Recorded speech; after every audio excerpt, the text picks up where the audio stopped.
Hello, folks. I hope you are all doing well here tonight. Nice to chat with all of you once again. How's everybody doing tonight? Sorry, just gotta adjust the mask a bit inside here. My beard's getting in the way.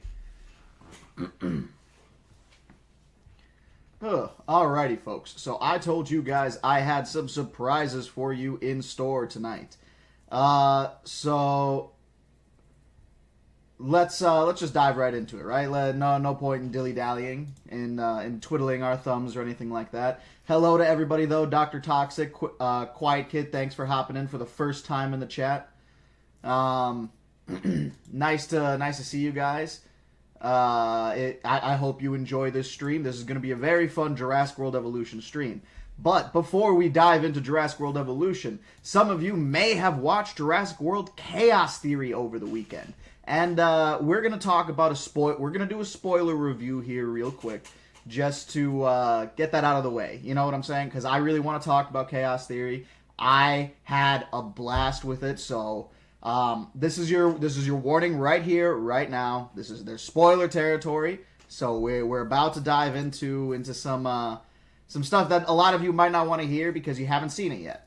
While we're talking about this, real quick to everybody on YouTube, make sure you vote on that poll. The poll is, which of these paleontologists named the dinosaur Deinonychus? Was it A, Robert Backer, B, Jack Horner, C, John Ostrom, or D, Thomas Holtz? Please let me know and take a vote and let me know what you guys think. YouTube or Twitch, you guys let me know as well. Just comment what you think it could be. And I will take that into account with the votes. All right, so let's dive into this Jurassic World Chaos Theory spoiler. All right, it was an insane show. First of all, obviously, it's still on Netflix, and I'm not sure if it's still meant to be a kid's show, but it's definitely a much, much darker tone than Camp Cretaceous ever was. Don't get me wrong, Camp Cretaceous has dark moments. It's a bit of a grim show overall, but it's nowhere near the level that Chaos Theory takes it. Because, when we're looking at Chaos Theory, all the characters are basically adults now, right? I believe it takes place 6 years after, or maybe it's 4 years after the events of previous, right? Or maybe it is 2016, because no, it is 20. So yeah, it takes place 6 years so it takes place right before Dominion does, right? Dominion started in near the end of 2022, I believe. And I think that's where the film is supposed to take place time-wise. And because of that, I think Chaos Theory takes place earlier in that same year, because as far as I'm aware, it does take place in 2022 as well. Obviously all the trailers led us to believe that Brooklyn was dead. If you didn't see the trailers, sorry, yeah, Brooklyn was thought to be dead in the trailers, and a lot of people speculated on whether she was actually dead or if she wasn't dead or not. It would kind of feel weird if they killed off Brooklyn, one of the main characters in the show, that early on. And I am not surprised that they chose to not do that. Obviously, if you guys got to the end of the show, we see that Brooklyn's not dead. But we'll talk about that a little bit later, because we've got to get to how she got there in the first place. Why is she not dead? What happened? So, the DPW, or I think that's what they're called in the show, or I think that's what they're meant to be, is the DPW. Dinosaur... I can't remember what it stands for right now. Hold on a second here. I have a thing here.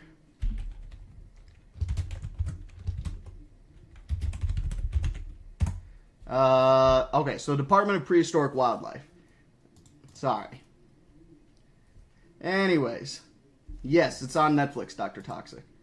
Anyways, so the Department of Prehistoric Wildlife, they end up obviously being bad guys in the show.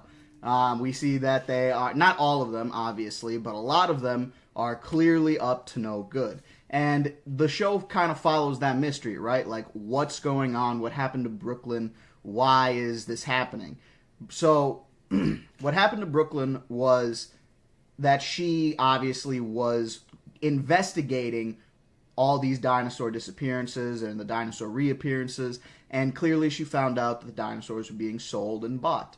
So my theory is, based on what they found so far, like obviously the group is thinking that she was in on it somehow, in some way, with Khan or whatever, Kenji's father. I don't think that that's the case, because based on what we know about Brooklyn and everything, I think she was playing the part, right? Trying to investigate, and that's why Cabrera tried to scare her with the Allosaurus, but obviously it went wrong somehow, but it sounds like the Allosaurus did scare her, and then she probably got attacked by the Atrociraptors based on context clues. Because Cabrera said you use those to kill her near the end and everything. But again, we're getting ahead of ourselves. I really like the whole mystery throughout the series of unraveling what exactly happened and what led to Brooklyn's disappearance and her supposed death.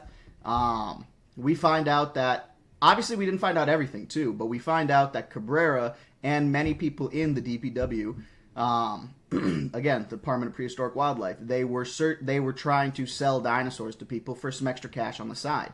We don't know who's selling the dinosaurs per se, other than that it's probably, we do know that it was Cabrera who was selling the dinosaurs, but we don't know who else is involved. We don't know if there's a mysterious figure we've never heard of known as Wells, and Wells could very well be the one who, is agreeing with Cabrera and selling the dinosaurs. But I don't think we've met Wells at all.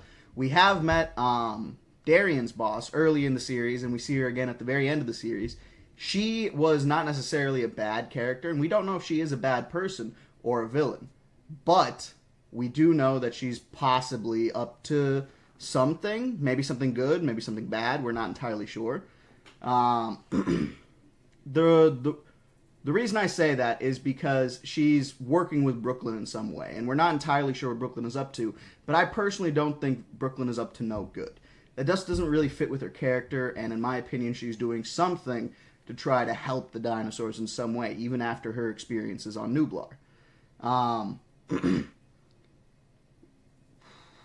Sorry, just going through a lot of thoughts in my head and trying to figure out what exactly is best to bring up here. So at the start of the show, obviously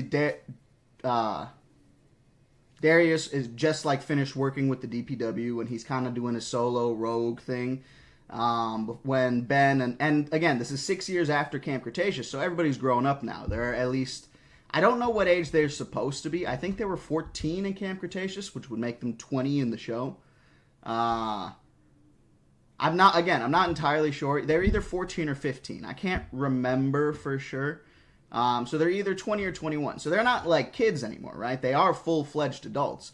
Obviously, a lot of them still have the same voice actors, but some of them don't. One of the actors, the Kenji's voice actor, is not a part of the show anymore because they obviously Kenji was a favorite character in Camp Cretaceous, and they didn't offer him a pay raise or anything like that, and I believe he declined because they couldn't come to an agreement on his payment, basically.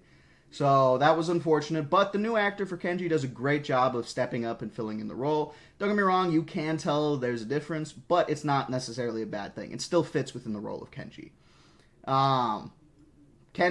Ben is weird because Ben is a big buff guy, and he still has the same little Ben voice. And again, not that that's a bad thing, but I just think it's funny. Ben is awesome. And Ben was right all along, obviously. Ben shows up to Darius at the beginning and is like, hey, someone's trying to hunt us. We're in trouble. We don't know what's going on. And lo and behold, someone was hunting them and they don't know what's going on. Ben was right. Ben's got pretty good instincts after the whole Bumpy situation. I know they all kind of pick on him for it and everything like that, but he is right a lot of the times. He's got a good head on him. But, so they start to show off by getting all the characters together. Most of them are off doing their own things. But Ben finds Darius who's tracking down the Allosaurus that he thinks killed Brooklyn. Ben and Darius find each other. They get attacked by the Atrociraptors, but Darius thinks it's just a coincidence, which is weird because he knows that the Atrociraptors weren't at Lockwood Manor, apparently. From the stuff he's heard, that he doesn't believe that there were any Atrociraptors that escaped. So he's kind of confused, but he's like, whatever. Then they find Sammy, and lo and behold, she's living on her parents' farm. She has Bumpy there, which, first of all, awesome. Bumpy. Bumpy's one of my favorite like dinosaur characters that they've introduced in the series. I'm really happy to see her in the show in general. Bumpy, Sammy, and all the others once again get attacked by the Atrociraptors. And at this point, Darius is like, okay, maybe something is up. And it's like, yeah, you think, bro? I thought you were smarter than this. Darius always took me for a smart character, so I figured he would know that something seemed a little off, you know what I'm saying? Especially after he said it himself, like there's easier ways to get food and stuff like that. So at this point, right, we haven't exactly seen the show be like too brutal, other than seeing a little blood spurt, which again, not something we've seen in Camp Cretaceous in Darius's flashbacks to where it looked like Brooklyn was killed. While it does look like Brooklyn died, right? She's not actually dead, but we'll get back to that. This show is much more brutal and much darker. They don't really show a lot of stuff on screen like before, but they're not as shy about it either. Early on in the series, so after they all get together there, they go and get Kenji, and once they they split off. Sammy and Ben go off to get Yaz, and then Darius goes off to get Kenji. When the group splits up, right? Darius finds Kenji, and they go to find his father. However, because apparently they had a map or something from Brooklyn's jacket that they found at Sammy's house, which allowed them to find out that she was visiting Kenji's dad. And through that, they found out that his dad didn't want to be cooperative at first, but eventually he kind of flowed with it, made it a little easier for them, and ended up, working together with them. He gave them all the information that they needed to know. Even though he did kind of try to blackmail Kenji, he's still kind of a scummy guy. But he does care about his son, which we see right after. Because despite all that, he still tells them what was happening with Brooklyn, at least his knowledge on it as far as I'm aware, before they're attacked again by the Atrociraptors. This time, they don't all get away, unfortunately. Kenji and Darius end up cornered after this mysterious woman appears. We'll get to her in a second. And this mysterious woman tries to have the raptors kill the guys, right? Darius and Kenji. And Mr. Khan jumps on one of the raptors. I believe it's Panthera or Tiger. I can't remember which one. But when he does so, they end up, flipping over and attacking him instead. And he does get killed by the Atrociraptors. And obviously we don't see the exact death and everything, but it's implied that his head gets stabbed by the toe claw. So it's unfortunate, but again, much darker than we previously had seen in Camp Cretaceous, where it's like we hear the deaths off screen and stuff like that, but we don't really see much. In this, you basically see everything except the kill itself, which is kind of nuts. I'm not gonna lie. Let's go to that lady. We don't know anything about her, really. We don't know where she comes from. We just know that she worked with Cabrera, and she worked with Cabrera for someone called the Broker. Now, we'll get into the Broker a little bit later, too, but I don't know who this lady is. She has an insanely good bond with the three raptors in her care, which is Panthera, Tiger, and Ghost. And I don't know why they have such a good connection with each other, but they do. And because of that connection, she is able to commune with them in ways that even Owen couldn't commune with Blue and his raptors. They have an insane, team coordination. And because of that, it makes them even extra dangerous. But again, we don't know much about them. She seems to be able to give them commands with this whistle that she uses, but damn, dude, she is probably one of the scarier villains that we've seen in Jurassic Park. Because, think about it this way, right? Of all the villains we had, scariest in, an intimidating physical presence, not necessarily in their mind. Because Dodgson was a great villain in himself. I don't care for Dominion, but I like Dodgson. I like the actor who they got to play Dodgson, too. But again, that's neither here nor there right now. She's probably one of the most physically intimidating villains that isn't a dinosaur in the series. It's definitely, obviously, because of those raptors and her unsettling appearance, almost like an Uncanny Valley effect. She ain't got no eyebrows either, which is definitely even a little creepier. But she's got this connection with the Atrociraptors that allows her to be that much deadlier. They will not attack her. Like, they're not angry at her whatsoever. Blue and them were never like that with Owen. Like, don't get me wrong, they're kind enough and they'll tolerate him to a certain degree, but they'll run off, they'll fuck off. I mean, think about it this way. Blue, God, I don't know, I have like a hoarse throat. Blue ditched Owen, right? Like, I mean, at the end of Dominion, she leaves. I feel like they wouldn't do that with this lady, so I'm not entirely sure what's going to happen to get these raptors into Dominion, because these are the same Atrociraptors from Jurassic World Dominion. Another thing to note is, because this is before Dominion, obviously these raptors haven't experienced any of that yet. They haven't tried to hunt Owen Grady or anything. But where is Red? That's another question with these Atrociraptors. Red is the fourth Atrociraptor that we see in the film, the one that attacks Owen and Barry. But she gets trapped in a box there, and we don't see her again after that. God, sorry, folks. I don't know why my voice is getting so grumbly. So we don't see her again after that. Red disappears from the film, and she hasn't appeared in the show. So I don't know what they're going to do, how they're going to introduce the fourth Atrociraptor Red, but we'll have to wait and see. I'll show you what Red looks like once again when we get in here, just so you guys can remember. And, but yeah, so that's already a lot of mystery that we still haven't figured out yet, but we're getting there, right? Mini Bang Bullet, thanks for subscribing, much appreciated. I'm sure a lot of that will be revealed in Season 2, who she is, how she has this connection with the Raptors, and how the Raptors get from point A to point B.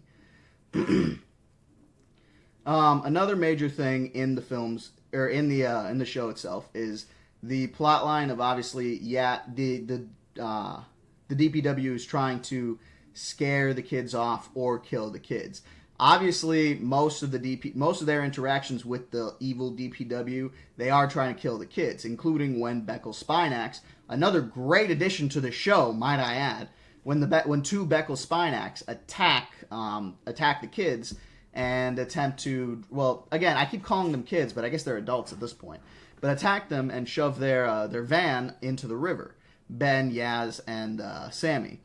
Beckel Spinax is a very good addition to the show, in my opinion. I don't know a ton about Beckel Spinax. It's not a species I've researched a lot, but I think the skull shape might be a little odd, and obviously they probably don't have spines like that down their back. They might, but I don't. Not many dinosaurs actually had a row of like spikes down their back. You know what I'm saying? Especially not carnivorous dinosaurs. So I'm not entirely sure what was going on with that. But it was still a great design. I really, really, really liked seeing Beckel Spinax in the show.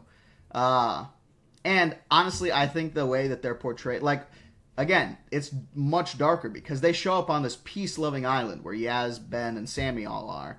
And it's supposed to be a safe haven from dinosaurs. But because of those bad DPW officers, the Beckel Spinax get in and terrorize the town. They kill a bunch of people and almost kill, our main crew. They shove them off the bridge and they leave them for dead. But they all end up going. Those three end up going and finding Darius and Kenji, who are also at the.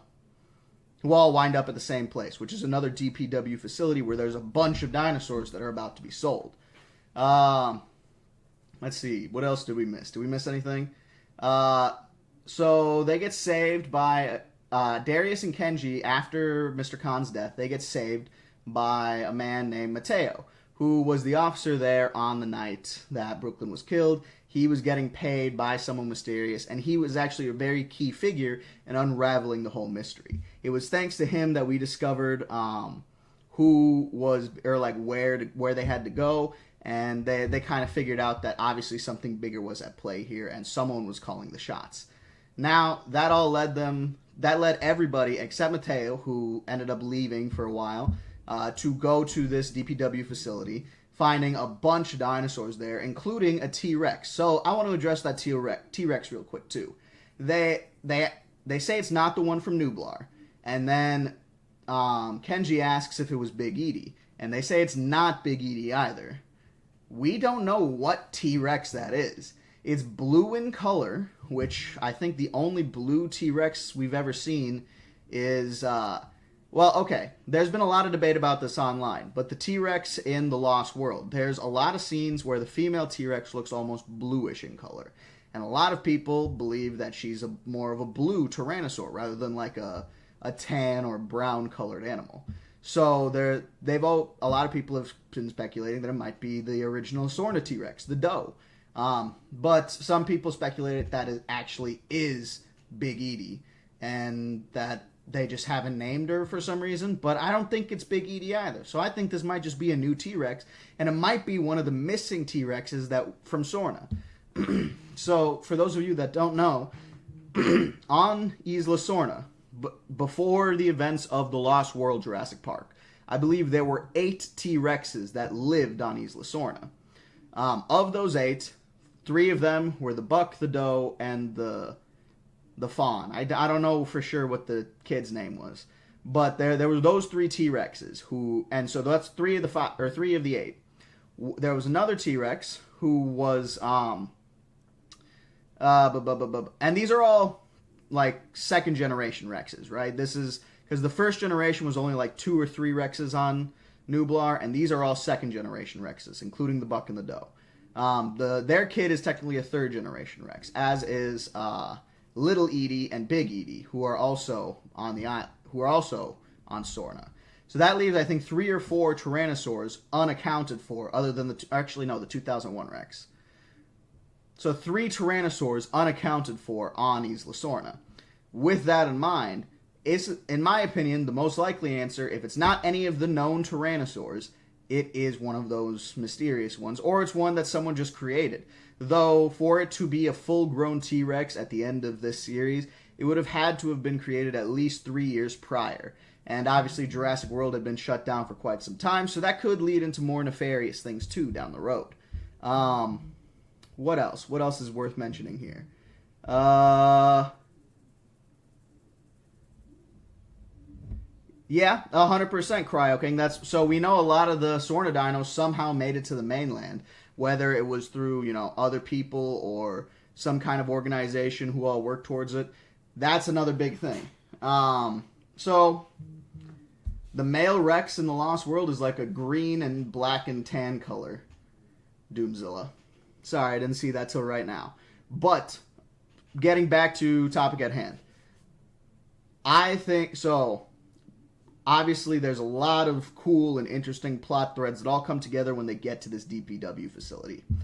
We learn that a lot of the dinosaurs here are being planned on being sold off, and because of that, some of these dinosaurs are really cool. It's the first time we see Suchomimus on screen, which is awesome in itself. Come on, you can't tell me seeing Suchomimus wasn't dope. That is my favorite Spinosaurid. I absolutely love Suchomimus, and the fact that I got to see it on screen, amazing. Absolutely brilliant. Leo the Ice Wolf, thanks for hopping in and chatting for the first time. Nice to see you. Okay. So when we got there, we see that obviously all these dinosaurs are there. The T-Rex is there. The Allosaurus is there, which I think it might be the Big Rock Allosaurus because it has its eye shot out on the right side, which is, I think, the side that the girl shot the arrow in. So I would assume it's probably the same Allosaurus from Big Rock. Not positive, but I would guess. It's just an estimate. If it's not the same Allosaurus as Big Rock, then it's a new Allosaurus who also happens to be missing an eye. But I think it's probably the same one. All these dinosaurs are here to be sold off, and we find out that Cabrera has been the one threatening the kids, trying to get them to fuck off, essentially, and, he's not a good guy. We learned that even though he hired Darius, that was for publicity and PR and trying to keep everybody off his back. In reality, he has this operation so he can sell dinosaurs and make money on the side. Darius and the kids obviously have some kind of issue with that. He threatens them, and he basically spills the bean that he didn't mean to kill Brooklyn and that the Allosaurus was just supposed to scare her, blah blah blah. And before they can really do anything else, they fight him off. He tries to chase after them, but then the raptors and the woman appear. They murder Cabrera. They straight up just murder him. Don't get me wrong, again, we don't see it entirely, but we see it's about as much as we see from Hoskins in Jurassic World. So it's not that far off, to be honest. It's pretty brutal, and he was a bad guy, but maybe he didn't deserve that. Sheesh. So, well, I guess he actually kind of does deserve that. He tried to kill the main crew, so. What else? So obviously the raptors and everyone try to kill the kids because they find out that the kids are there. Here's another scene where we see that the lady is having an insane connection with her raptors, right? They get together and they're kind of like almost talking right after they kill Cabrera. And that's enough for her to accept them and say that, all right, go and get those kids, because she believes that the kids are in the building too after the raptor basically snitches on them, which is insane. Being able to communicate with a raptor in some way, shape, or form is, I mean, obviously it's fiction, right? So you got some give and take, but that is kind of a busted ability, I'm not going to lie. So they try to kill the kids. The kids end up releasing a whole bunch of the dinosaurs with the help of Mateo, who like drives into the building last second and saves their asses from the raptors.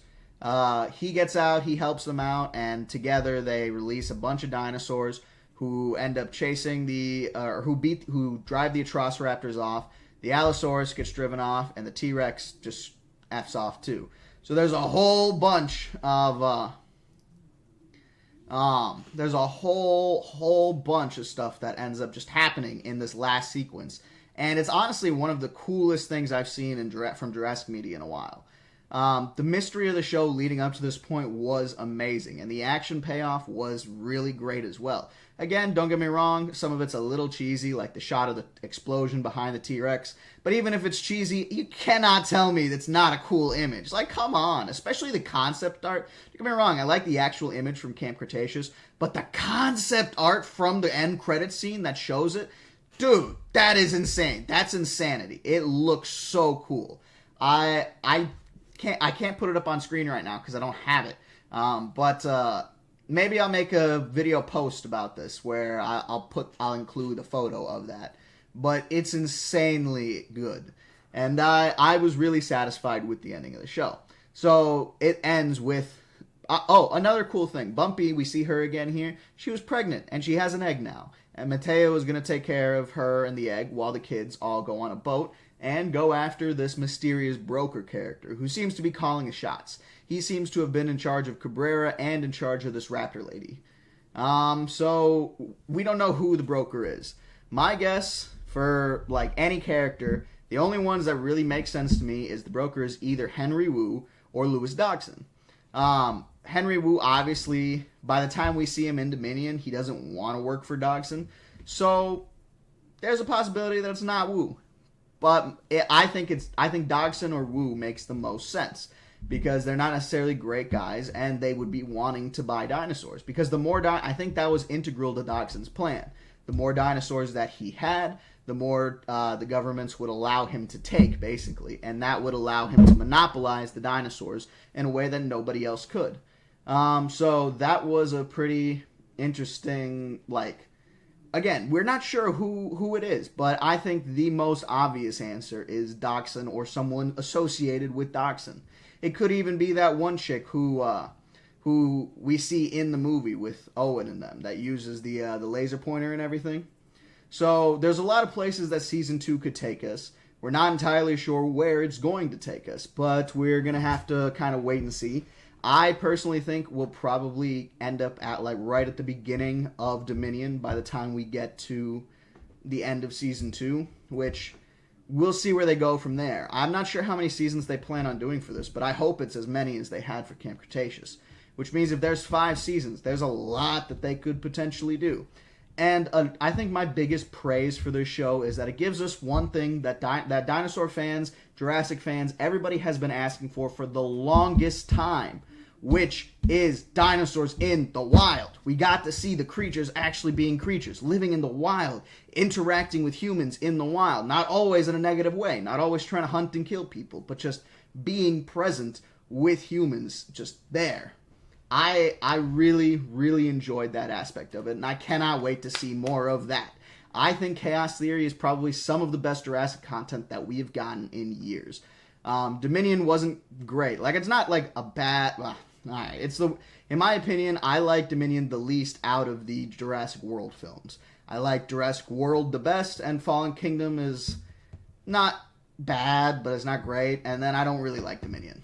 But I think the part that Dominion does best is that it brings Alan Grant back, because I love me Alan Grant and Ellie Sattler, two of my favorite characters, and obviously Ian Malcolm, bro. They brought back all the old crew, and the old crew are my favorite characters in the series. All right, I'm getting off topic though. Camp Cretaceous is some of the best Jurassic content that we've gotten in years, and I cannot say how ecstatic I have been for it. And yeah, it's been wonderful. I cannot wait for more. And what about you guys? You guys got any theories or anything? Dude, Mateo is, for real, a true Chad.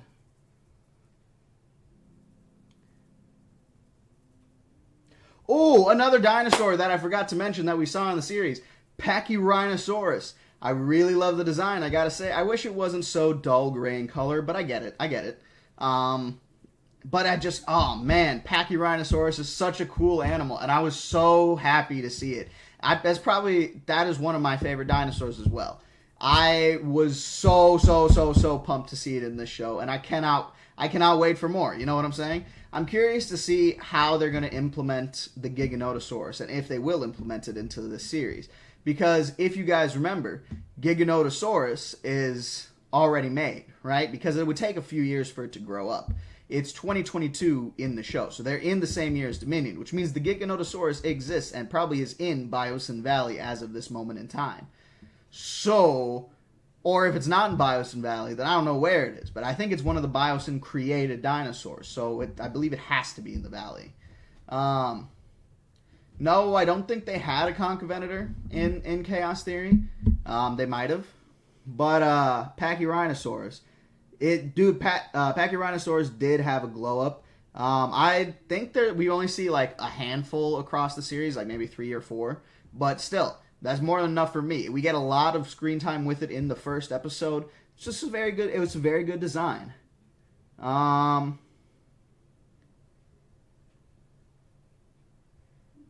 She might, Brooklyn might, but I don't know how much they're going to include Brooklyn's character, because Brooklyn is played by a famous actress named Jenna Ortega. Jenna has a much busier schedule now than when she first started Camp Cretaceous a few years back.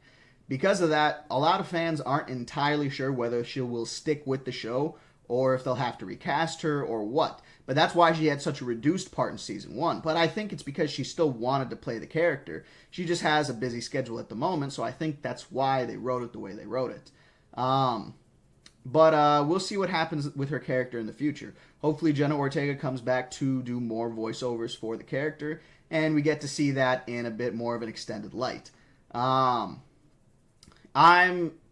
pretty satisfied with the series.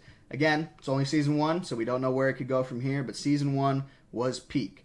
It was a mystery thriller almost, as much as it was an adventure and horror.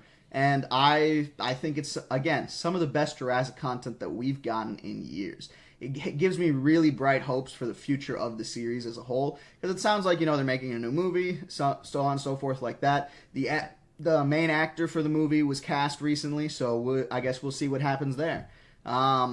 But I'm very hopeful for the Jurassic franchise going forward, and hopefully they reach out to me sometime to be included in something. I would love to be a part of a Jurassic movie. You know what I'm saying? So Universal, or someone who might be watching from Universal or something like that, I'm here. All right. So, what else? Did we talk about everything?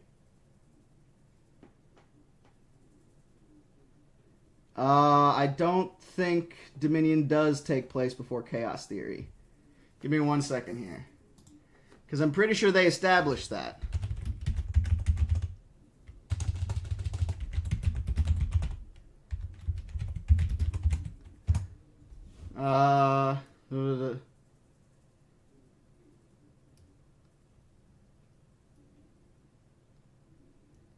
hold on. Now you guys are making me look real quick. Give me 1 second here, folks. Because I swear I read that it was...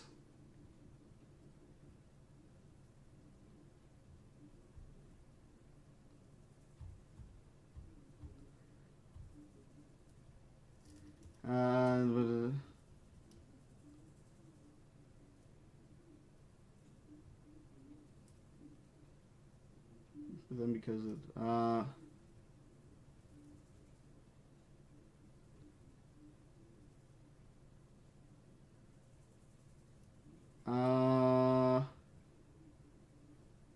yeah, it looks like it, according to this, it does take place after or before Chaos Theory or before Dominion.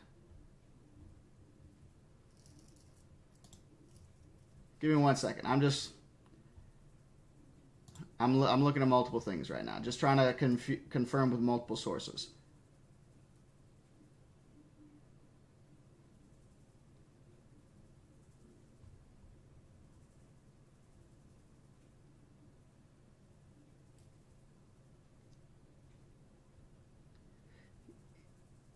Yeah, no. It seems like it was in fact before Dominion, because of the Scott Kramer, the guy who's running it, said that it's set between films. The locusts are mentioned, and it's just shortly before Dominion. So yes, I'm sorry about that. I just had to confirm, but yes, Chaos Theory takes place before Dominion. It looks like. Hold on. I'm just double checking a couple other things.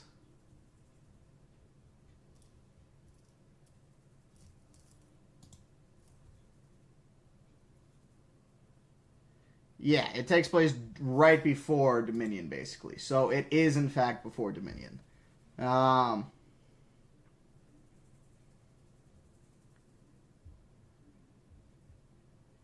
Yeah, I'm not entirely sure why folks are saying that it's after Dominion. But if it was after Dominion, okay.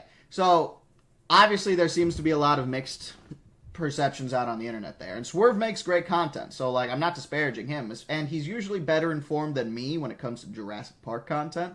But in this particular scenario, I don't think it makes much sense for it to be after Dominion for several reasons. One, and for, like, here's the only thing I'll give people who say it might be after Dominion. The only reason it might be set after Dominion is because Red, the Atrociraptor, is missing. And obviously she got locked in a crate by Owen and Barry. My thing is, if this raptor lady has them, or if that other lady had them by that point, then they probably would have let her out and everything. She just got locked in a crate. It's not like she was killed. So that's another thing. But again, that might be the only thing I've heard that really supports the theory that it's after Dominion. But they never once, if it's after Dominion, they never once mentioned the Biosyn incident, which would obviously be a huge incident. I don't care what anybody says, but that would be an enormous undertaking. 2, the Tyrannosaur is said to still be loose and at large. I believe that they mentioned that on the news early in the show, which would mean the T-Rex is still out and about, which obviously in Dominion it's not. It got taken to Biosyn Valley. So that's another thing. And obviously, so we know that the buck and doe are in Dominion.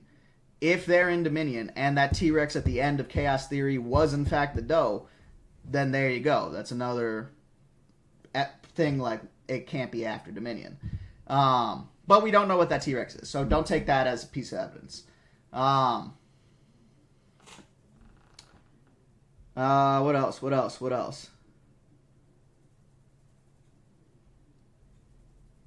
I'm trying to think. Because there were more points that, like, I feel like I can make here. So obviously nothing of the Biosyn incident is mentioned at all. Also, the Biosyn incident, most of the dinosaurs at that point, any dinosaurs captured by the DPW, I believe, are moved to Biosyn Valley. Again, I'm not positive on that point, but I believe that that was the case. And we never really hear anything about it on the news. The biggest, news story is still, the Nublar 6, the kids that survived the incident, which is a pretty big, and obviously the Lockwood escape, which we hear about several times throughout the series, about the dinosaurs that escaped from Lockwood Estate. So I don't think, and sure, we hear about Dark Jurassic and stuff like that, but we don't see the black market, and we don't see, we don't really dive super deep into the other factors about it. So, no, I don't think it's set after Dominion. I think it's set before Dominion, probably just in the preceding months before Dominion, but I believe it's set in Dominion, I believe it's set during that time. I think the confusing part is that I'm not sure what month specifically Dominion is supposed to take place. And I think we see Darius's voicemails, which I think date back to July in the show. So a lot of people are like, oh, so it must be after Dominion because Dominion is set in summer of 2022. So I'm not obviously we don't know for sure when it takes place other than what Scott Kramer has said, which he said it's between films. And if he's saying it's between films, that to me implies that it's before Dominion. And not, before this next film that's about to come out. But we will have to wait and see. I personally don't think it will be set for a new film or anything along those lines. But again, we'll have to wait and see. But yeah. And I think that should about cover that. You know what I'm saying? I think it's a great I think it was a great show. Some of the best Jurassic content that we've gotten in years. I cannot wait for more. It's really reignited my Jurassic Park spark.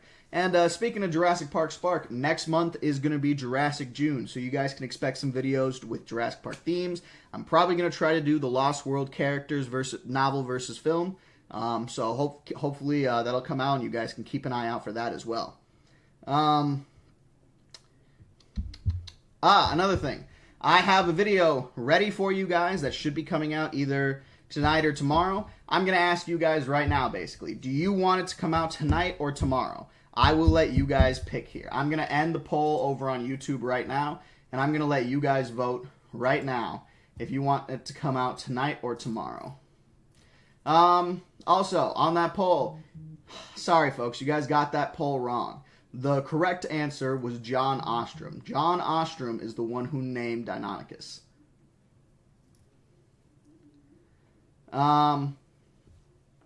Okay, but you got, let me just set up a poll here.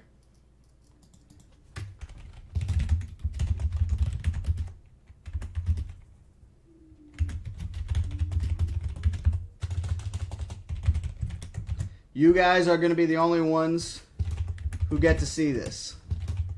If it's tonight, I'll basically set it up to where I will release this video later tonight, basically right after I get off live stream.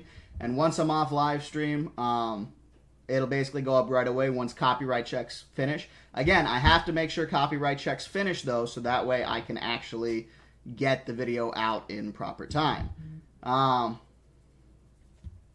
God dang it, Prof. Oh, man, it seems like you guys have a lot of... All right, but so the video will most likely come out tonight, unless, people vote against it. Nanotyrannus is...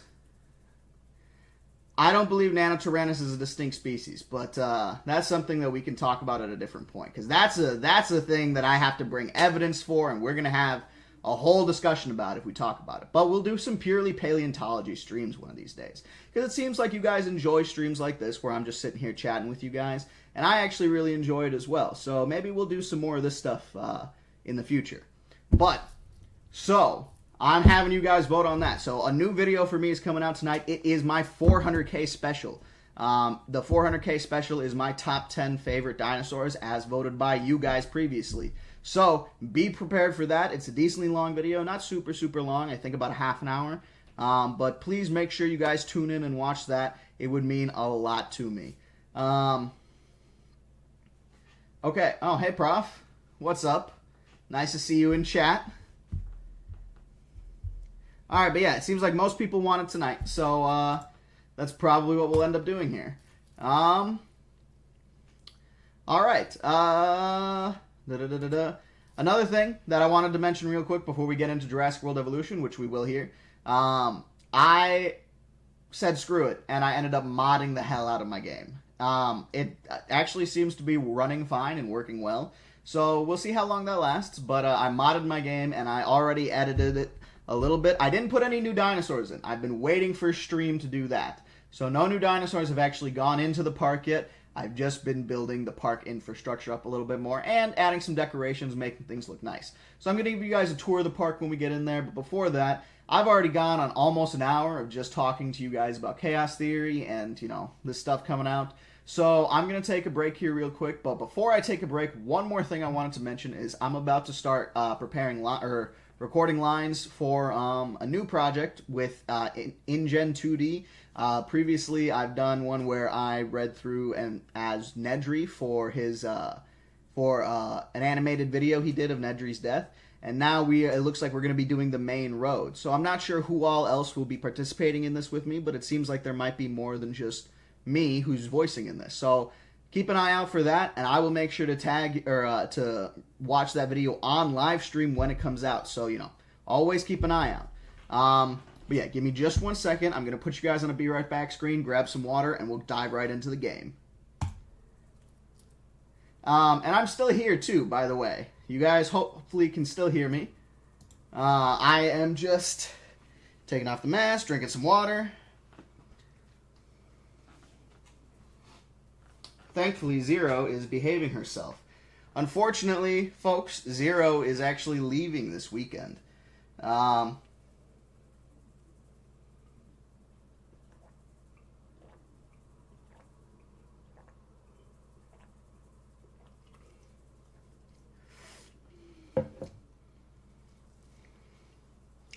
I wouldn't necessarily be against it, Beast First. It depends on what it is that I'd be voicing. I would have to read it first. So it's not something I'd be against, though. Beast First.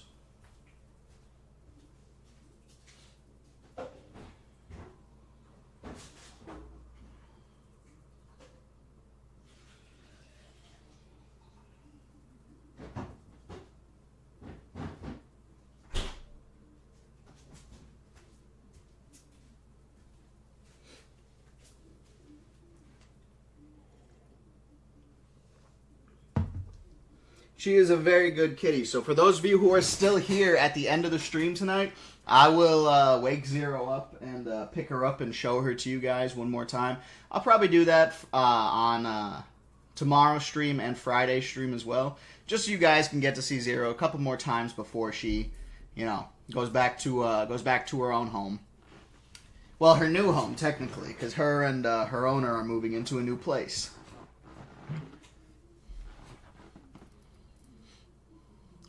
What's your question about megalodons? Shoot, Jose. All right, I'm satisfied with the poll results. We'll do it tonight. We're gonna start a new poll real quick too.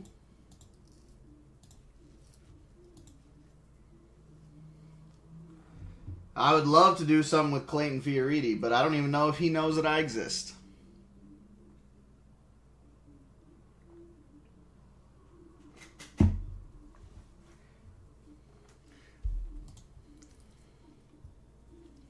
Alright,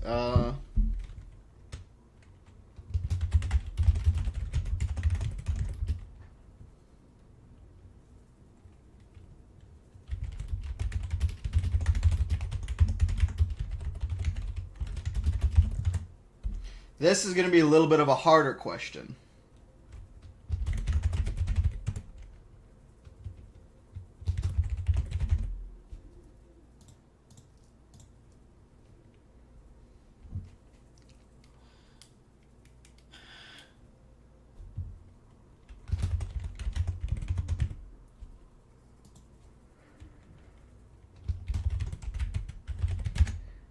Alrighty, folks.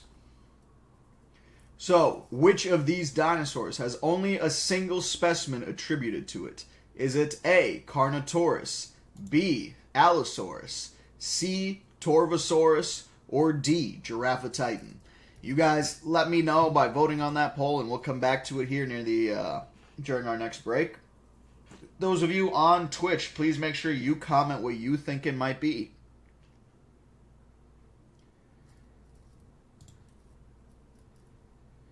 Hold on.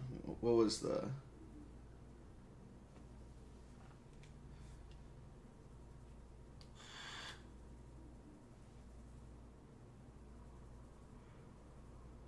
You're fine, Puppet. Just make sure it doesn't happen again.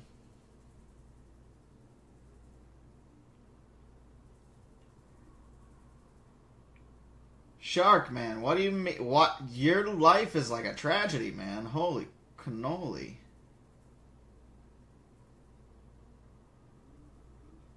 What's your question about the Tarbosaur?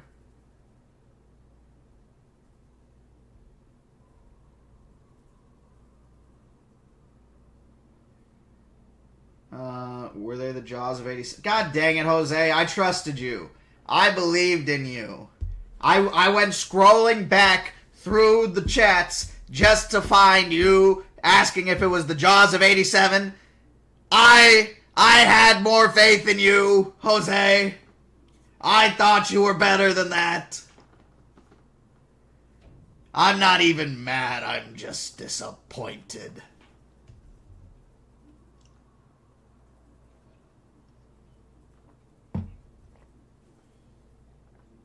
I'm not sure. I believe there's only one species of Tarbosaurus, so... I don't dislike your idea of vampires being a subrace of elves, but vampires have always been more of like a... I don't even know how to... It's like a disease, almost, right? Vampirism? Speckledorf, I've been bamboozled?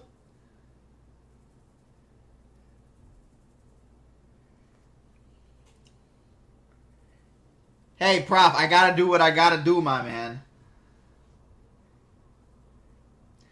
But yeah, I don't dislike your idea of vampirism, but vampires have always seemed to me not a race, but a disease that anyone could obtain rather than being, you know, exclusive to one group of creatures or another. I personally think that, like, it's fine, but I don't think it's necessarily, you know, the best. What modern species do? I mean, it really depends, because a lot of the things you got to remember are different. Oxygen, space, like just land masses in general. Everything was incredibly different. And that's fine. Like, elves can still be vampires, Nicholas. I'm not saying that they can't be. But I'm just saying that I don't think all vampires are directly related to elves.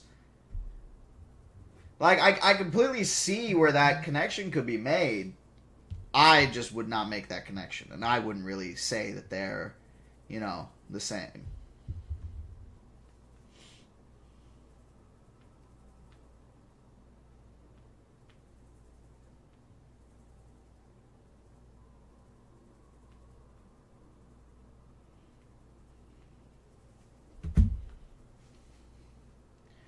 Any facts about Atrociraptors? Their name means the savage thief, and I think that's partially due to the fact that their teeth are like their serrations are extra gnarly, and because of that, it would be a much deadlier bite when they ripped into you. I actually, when I did my advertisement for the Malta DLC for Jurassic World Evolution 2, when I made the bit about Atrociraptors, I in fact actually mentioned the part where their teeth are designed a little more dangerously. But Atrociraptor would look obviously much different than we see in Jurassic World Dominion and in the Anti-Chaos Theory. It's a much smaller animal, first of all. And, you know, it's similar to Pyroraptor in that we don't know a lot about it. We've got very little fossil material as far as I'm aware. So it's just not entirely... you know, put together.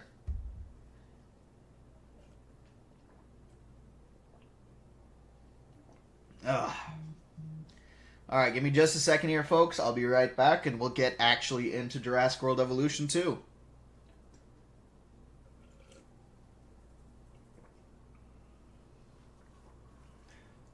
No, I don't think it's related to Carnotaurus. Based on everything we can see so far, I trust the scientists who actually put out the paper. And unless some kind of evidence comes out to suggest otherwise, I'm not going to think it's a subspecies of Carnotaurus.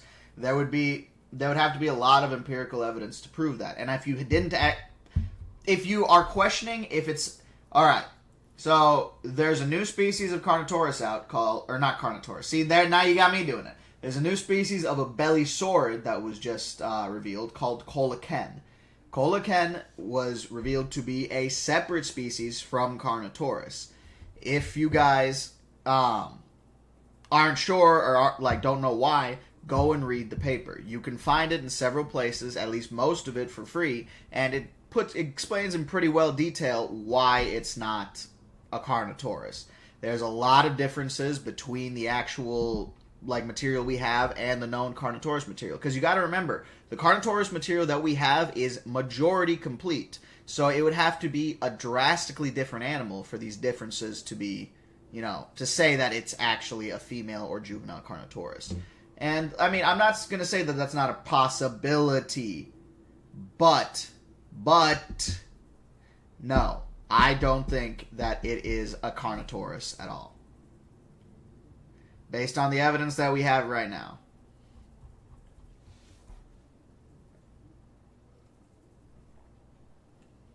A real Atrociraptors would look similar to, other small feathered raptors. They're not big.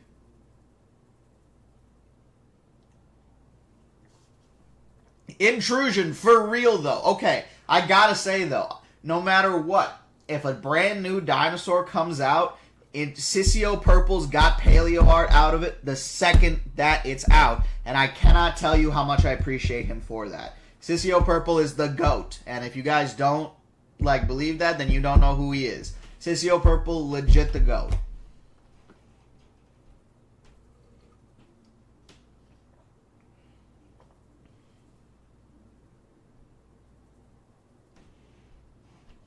And it probably is very closely related to Carnotaurus. I'm not disagreeing with that.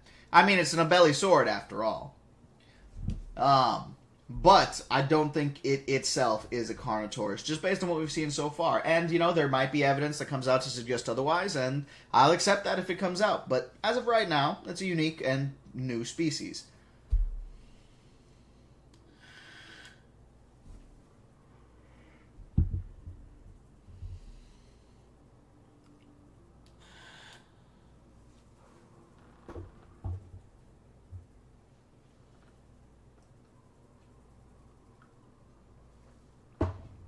Alright, folks.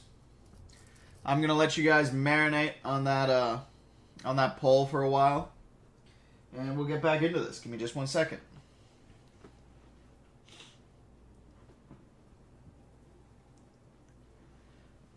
Alright, Jose. Well, you have a good night, good sir. Thank you for hopping in here.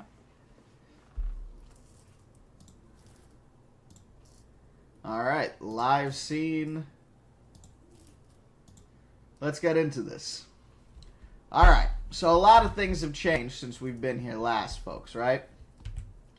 I've closed the park again, obviously. As we go down here, you guys will see that... Hold on, I'm just going to put us in capture mode. Because it'll be a lot easier to move around. Alright. So I've added some decorations and stuff to Main Street. I know we're not on Isla Nublar right now, but hold on. My mouse is a little stuck. There we go. We're not on Isla Nublar right now, but I thought it would be cool to include a map anyways. Right next to the Jurassic Park sign, so that's pretty cool. And we come down Main Street here, and we've got some decorations right here. There's like an ice cream, popcorn machine, and an ATM. We're gonna fly up a bit. We actually edited the buildings now, so the buildings look much different than they did before, right? When we look at this one here, this is the aquarium. I put some blue on it to match, you know, the aquarium theme. Obviously, made the whole thing look a little tidy. And we go over here to the hotel. We've got a raptor display right outside. Another ATM here. Got a hot dogs. Get your hot dogs here. Got a hot dog stand right there. The classic bathroom. Oh, right, and a Jurassic Park flag. So again, and this flag does actually wave in the wind and everything like that. It's super, super cool. I'll let this actually play. You know what I'm saying? Let the dinosaurs continue to do their thing. I've reconfigured the buildings and stuff like that. So now there's a steakhouse and a clothing store here. I let the guys name it, actually. Oh, hold on. Didn't mean to go all the way over there. But I let my buddies name it. I forgot to change the name of this one to Threads.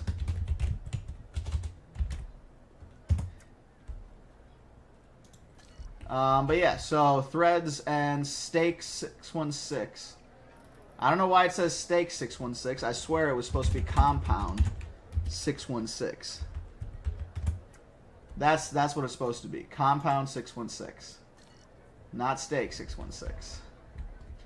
Alright, so Threads, Compound 616, and then Ray's Root Beer. Those are my my amenities, or at least the main ones, you know what I'm saying?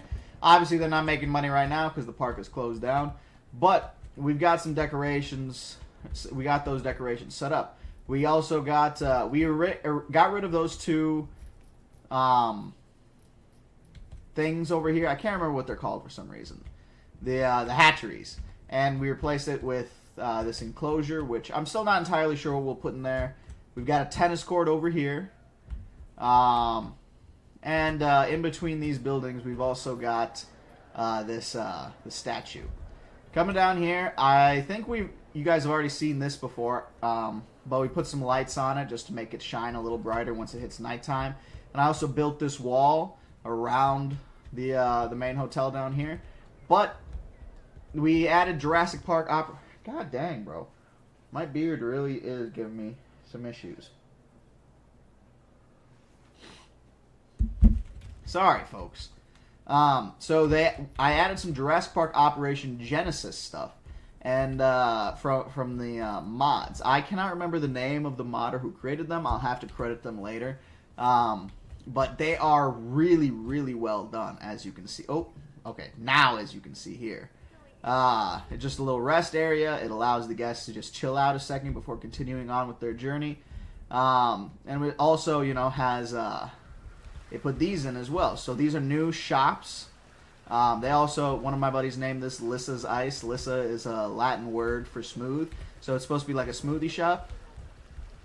I created this pavilion over here for people to, you know, just relax and rest. In the middle, we've got a statue of John Hammond and his little pachyderm. And that's a callback, actually, to the Jurassic Park novel. Because Hammond, the first animal that he ever had cloned by his scientist friend Norman Atherton, was a small miniature elephant. And that's what gave him the idea for the Jurassic Park project as a whole. So this little elephant actually has a super important role in Jurassic Park's history. The more you know, right? Moving on from there. So we've got this, and then we've got the main event here. So there's another sauropod statue here. But this is the Grand Hammond Hotel. It is a very expensive hotel. I set these out front. They're not part of it. But they're in the same pack that I downloaded these with, the Parasaurolophus fountains. But same with these amber things. Yeah, I thought those were really cool. And the hotel itself is huge, dude. Like, everything except, like, the stuff up front here is all part of the hotel. So, like, this fountain, this is the hotel. Like, this is huge. You see what I'm saying? You come back here, there's a toy stop back here. John's Toy Shop after John Hammond. And we go back here a bit. This is the Operation Genesis emergency shelter. I put some other stuff over here, but we'll come back here later. This part isn't finished yet.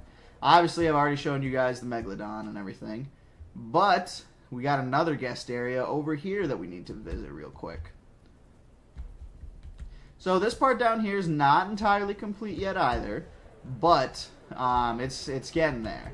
You've got your Jurassic Park Innovation Center, the original one from the novel, I believe, rather than from the film. It's even got a really cool amber feature right here. I really, really like this building. I believe this is another toy shop. Oh, toys and coffee. Okay. This is supposed to be like Mayan themed. I'm not sure why, but you know, it is what it is.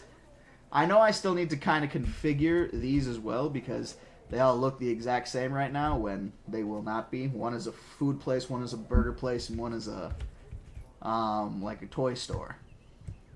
And so coming up here, we've got our Treetop Lodge, the first one at least. We might make some more, but for now we've got just the one. And you know, people can come up here, have a nice little vacation where they can sit up here and see the dinosaurs from their Treetop Lodge. It'll be pretty fun, right? And you go down here, and check this out. So we've got the Safari Lodge, which itself is a hotel too, I believe. With the Safari Lodge, we're going over here, and so we've got this really cool statue. First of all, Triceratops versus T-Rex, again with some lights on it to make it look cooler. This is the Mayan Hotel, and again, I really love how much effort these modders put in. The fact that it's animated and rotating and everything like that, that's really cool. Hold on a second here, folks. Just reloading the chat here. It wasn't loading properly for a moment. But, so this hotel looks amazing, right? Like, I think this is probably my favorite thing in that pack. You've also got your Jurassic Park Arrival and Visitor Center, I believe, over here as well from Operation Genesis once again. So again, some other really cool additions. Another Tyrannosaurus statue. We're going to go back here real quick just to show you that the... so there's another rest stop back here and another one of these kiosks. Because this place can fit a lot back here in between. Which again, really, really cool idea. Really cool concept. I think they built it really well.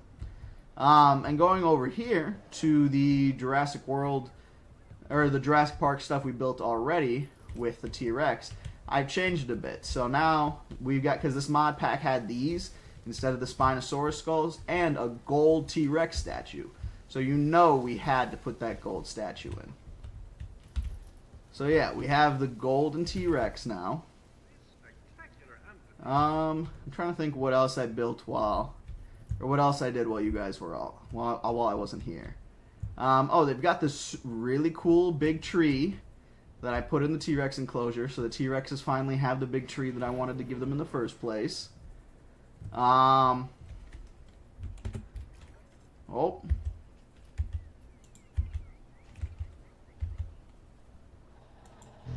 Oh no, that's not what I meant to do. What just happened there? What just happened there?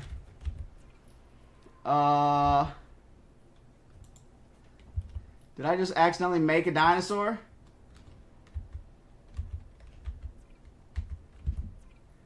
Okay, we're gonna... Nope, nope, nope, nope, nope, nope, nope. I gotta go take care of that. Where did that go? Oh my goodness. This is the dangers of playing with mods, folks. Where the fluffernutters is that damn Alamosaurus?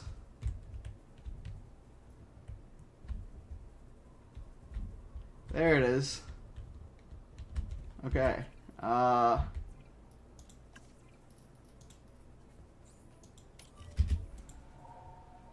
We're just gonna have to get rid of that real quick.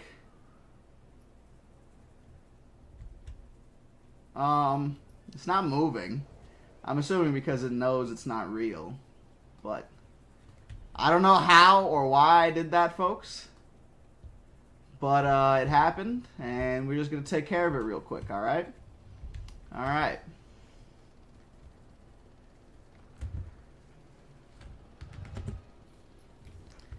Not always family friendly. I mean,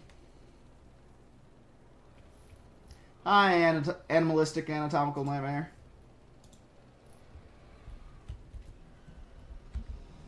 Alright, we'll just get rid of this real quick and then sell it. Or trank it real quick and then sell it. If I can do that. Maybe it can't be tranked because it's a created thing. Oh dear God, it can't be. Okay, hold on. I've got to actually, like, delete this somehow.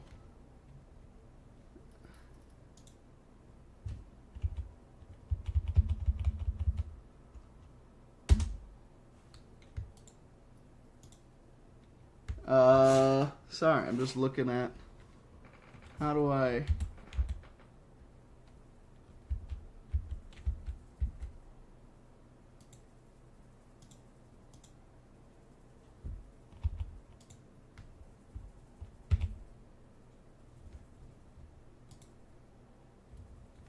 I don't know what to do here. The dangers of mods, folks.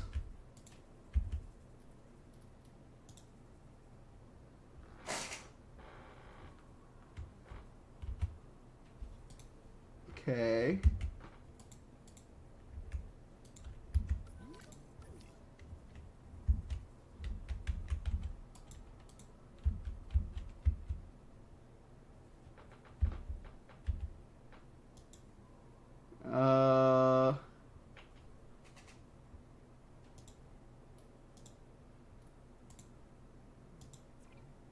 How do I...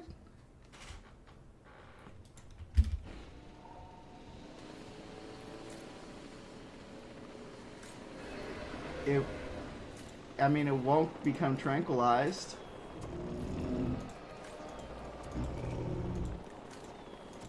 Huh. I don't know how to get rid of this.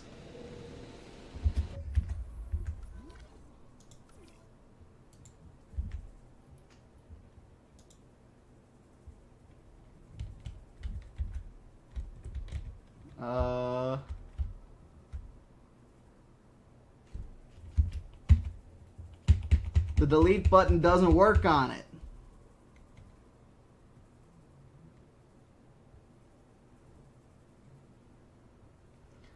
Alright, well.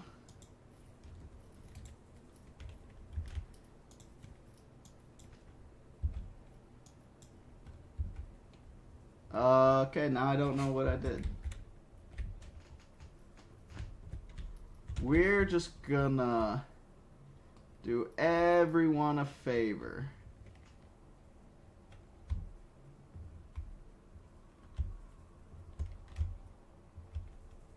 Oh, I can't just sink them into the ground, huh? Alright, maybe the Rexes will kill them if I put them in there?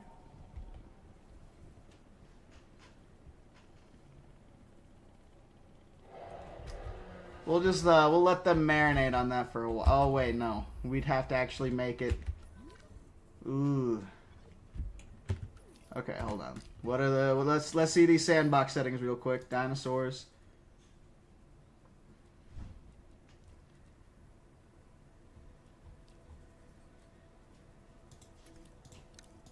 Ah.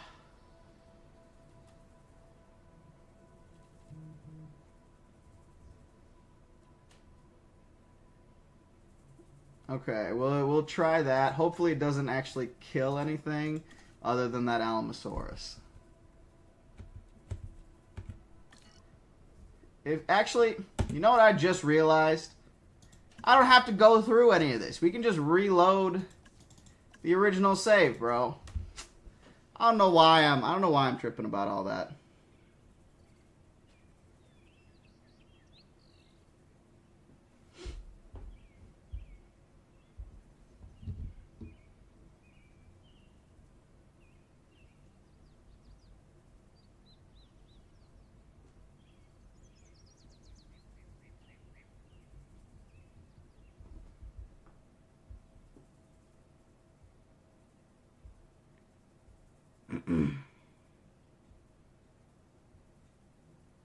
Sorry, I'm just like reading through chat right now. Y'all are...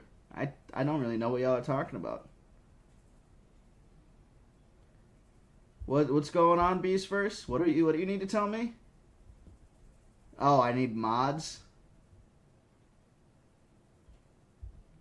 Yeah, you're probably right about that. I probably do need mods. I was gonna have Prof be a mod, but he's a busy man, so I would feel bad asking him.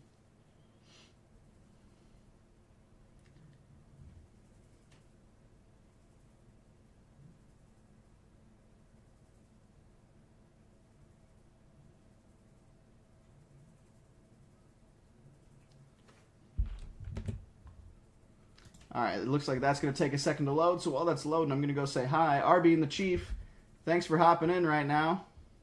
Love that show, RB and the Chief. I know it's not like a show, but still.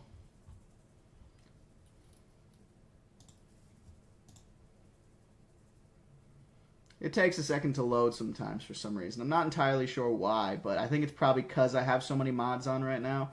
Because I put a lot of mods in.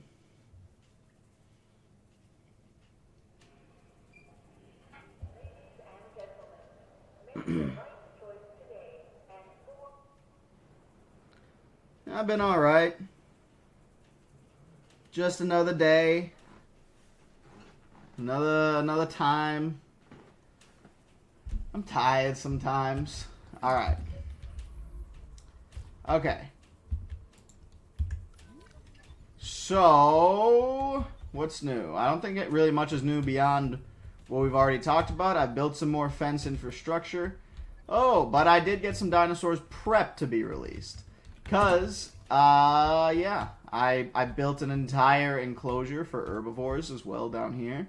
Alongside a new, location. None of these buildings are complete yet. I haven't, edited any of them at all. So, we're going to have to wait on that. But yeah, this'll be a cool little area down here. For now, though, let's release some of these dinosaurs. Cause I had some cool ones cooking in the hatcheries. And we don't have to deal with the airlifts anymore. These guys are all going directly into their enclosure. Once all the dinosaurs are in their enclosure, then I'll delete those hatcheries and probably put some actual viewing stuff in.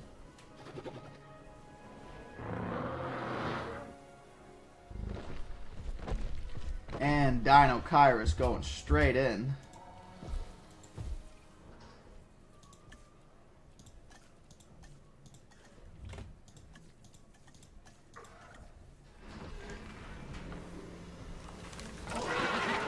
And some Gallimimus too, can't forget them.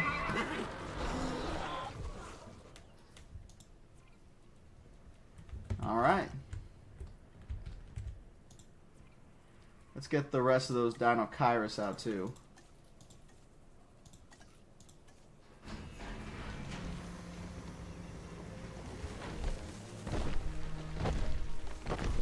Their rounded toe pads are a little cooler too, to be honest.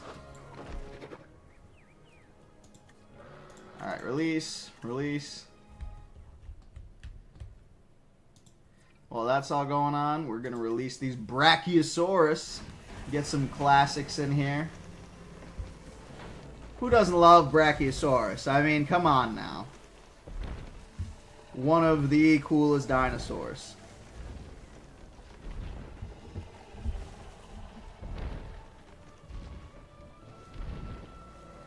Look at these beauties.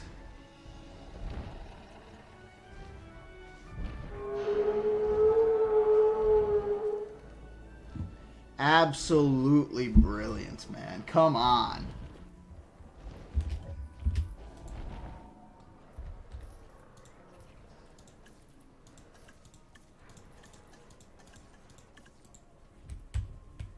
Alright, we'll get those guys released as well. We just had to make sure we saw some Brachiosauruses first there. We'll get these guys released too. And then we're going to move over here. Get some more of these Gallimimus out real quick.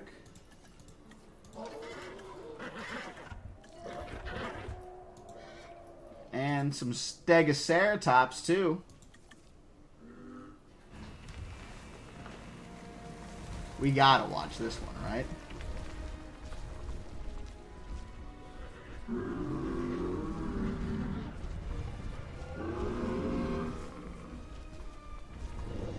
Look at these beauties.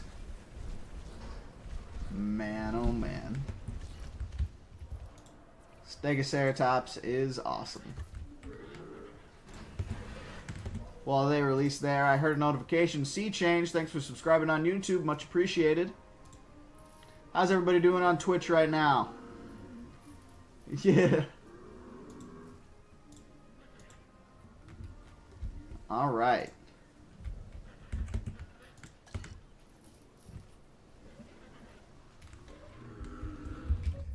We'll have to get some more Stegoceratopses out, but we'll also have to get... I think we'll have enough of these guys. Well, let's get these Spinoceratopses out, too.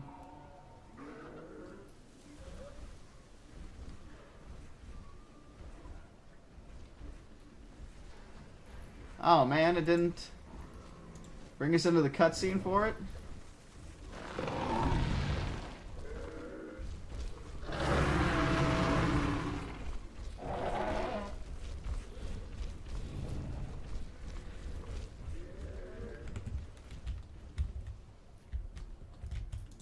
That's unfortunate. Maybe this one will do it.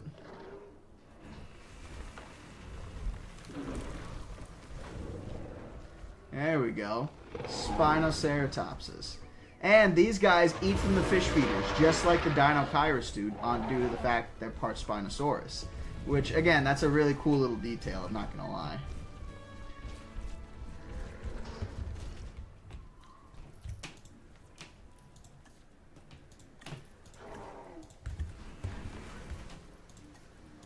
Get those guys released.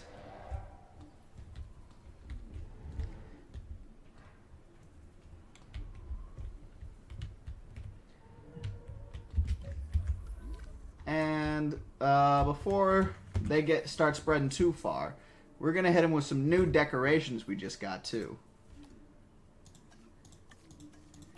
Some cattails, baby! I don't know how people feel about those, but I think they look really good in a jungle setting and environment. So I'm very excited to see, or not necessarily jungle, but just an aquatic setting and environment. Very excited to pop some of these in.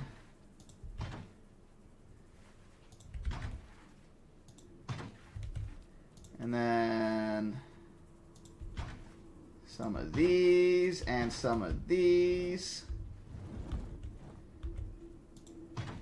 I forgot I can angle them too.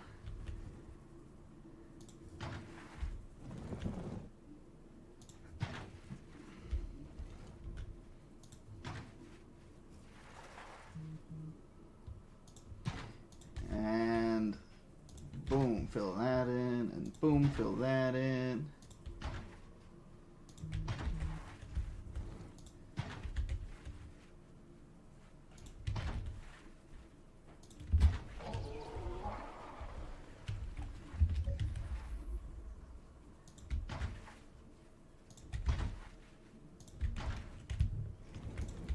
Sorry, I'm going quiet here, folks. I just got a little locked in for a second, not gonna lie.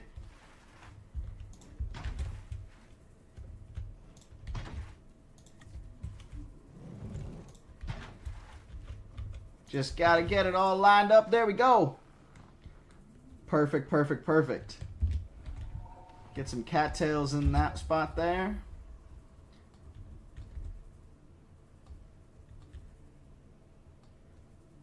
Growing right along the edges of the water. We'll get some over here too, huh? Sorry, folks. This is something. Maybe I'll do this a little more in my off time again. That way you guys don't have to watch it. But I just kind of wanted to let you guys know that I'd gotten these in the first place. There's some cool mods in this game, I tell you what.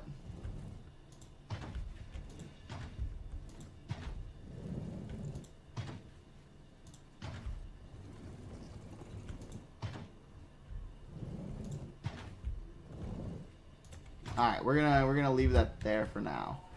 But we'll come back to these guys later. You know what I'm saying? I've got free build on. Alright. But so we've got some ceratopsians going around. We can get some actual triceratops in here, not too long. Alright, let's make some more dinosaurs though. Where this habitat is obviously going to be herbivore only. So we've got Brachiosaurus in there. We've got Dinochirus. What can Brachiosaurus tolerate? Oh, they like Enchilodocus. But I'd rather have Enchilodocus be with Diplodocus. So instead, we'll put Camarasaurus in here as the secondary sauropod.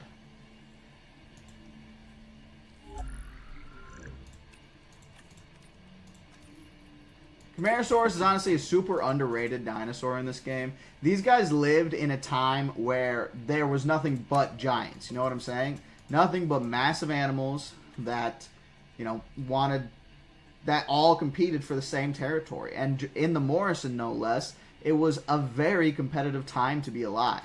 And the fact that they not only were alive, but thrived and did so well, I mean, it's pretty telling. Camarasaurus is an awesome animal, and they deserve a lot more credit than they get.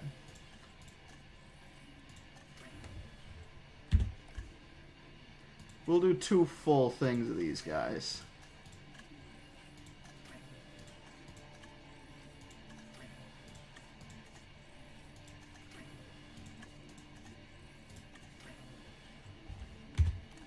Alright, and we need some hadrosaurs. Every good enclosure needs some hadrosaurs. I don't know what hadrosaurs I want to do. You know what? Just because this is the main one, we're going to do the classic hadrosaur first, Parasaurolophus. I know it's basic. I know everybody uses it. But I want to get some of these Lux patterns out. Let's do random, but we'll be a little more biased towards the Luxes. Because I want at least 2 Luxes of each type for Parasaurolophus.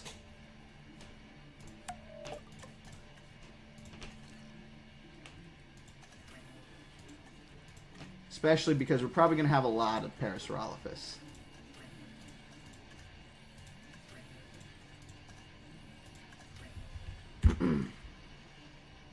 Alright. So Parasaurolophus is cooking. What else? What do you guys like? You dislike the Pseudoceratops, Torosaurus, Chasmosaurus, and Pentaceratops. So you guys don't dislike Triceratops itself, though. So that's good.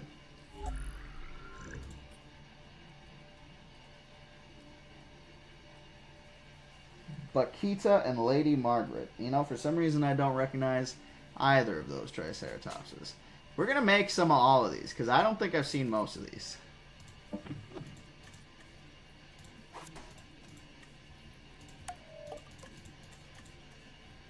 Alright, let's start with Lady Margaret. And then we'll also make one of Bakita. Because those guys are named, you know what I'm saying? So I feel like they should be exclusive to their skins. I'm going to let that one speed up a bit.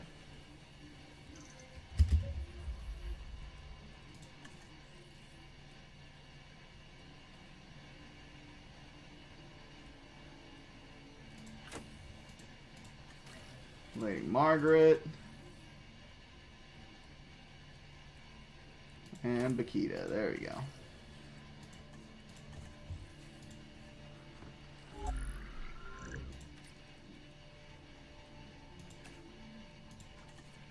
We can have a couple of each of these.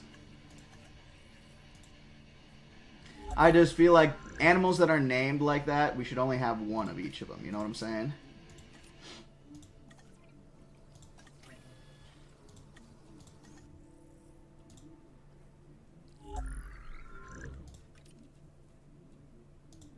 1997. Man. Hatchery 6, Hatchery 7. We're going to have a lot of Triceratops in here. I didn't even realize. But you know what? That's okay.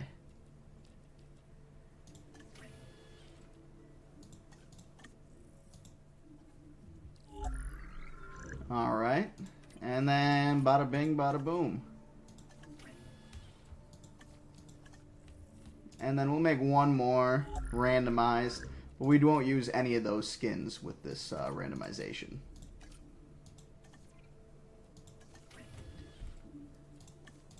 Actually, we'll do a couple more randomized. We'll see what we get here. Because we're not obviously going to choose all of those Triceratopses to get made. So we'll let that go for a bit. Or, well, I guess we'll actually come back here and let that continue. Gotta get these Camarasaurs, Camarasaurs, Camarasaurs. Gotta get these Camarasaurs into the park. These ones, I don't mind their skins so much because their skins, honestly, all look very similar to one another. And I am A-okay with you know what, let's do 18. Instead of 20, let's do 8. Actually, let's do 20, because I want to add a couple more Brachiosaurs, too.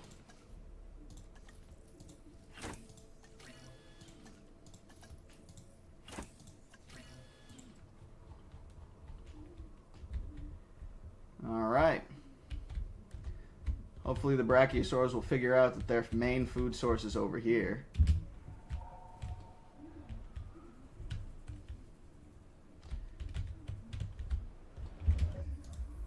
Right. Alright, let's see here. Let's see here. I like that skin, like that skin. Alright, those are fine. Most of those are fine. I don't want any blanks, though. We're not doing the blank stuff. That's 5 Parasaurolophus. We don't really want more than like 30 or 40.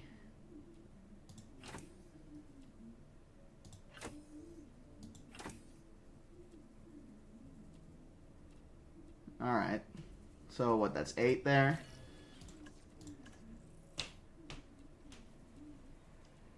Oh, Lux 2. 11 now. 12. 13.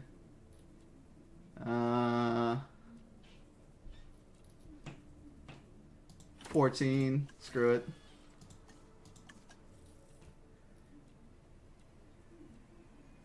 15. 16.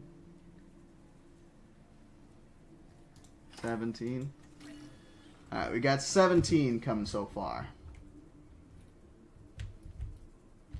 And we'll have to make some more, because we didn't get all the Luxes that we need. Oh, yeah, yeah.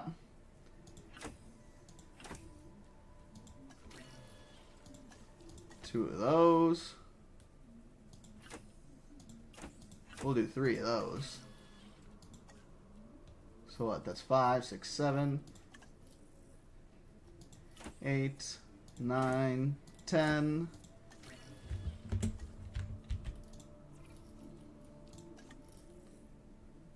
11, 12, 13, 14, 15, 16, 17,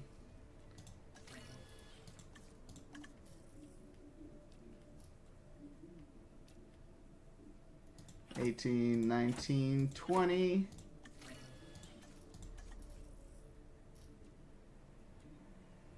21.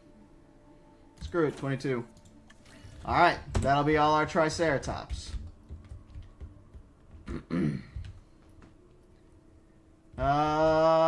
And while they cook, we've got some Eutyrannus to release. Sorry, I'm sure you can see my game is getting a little laggy there now.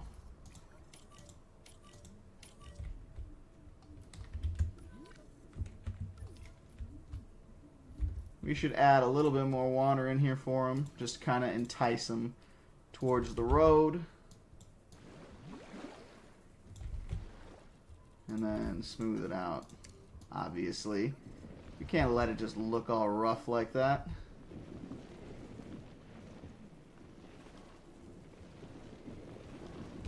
Come on.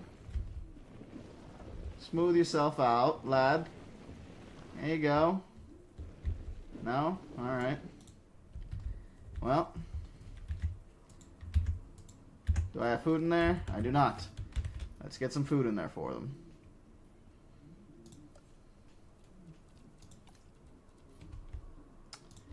Two feeders. And then a live feeder. A couple of live feeders.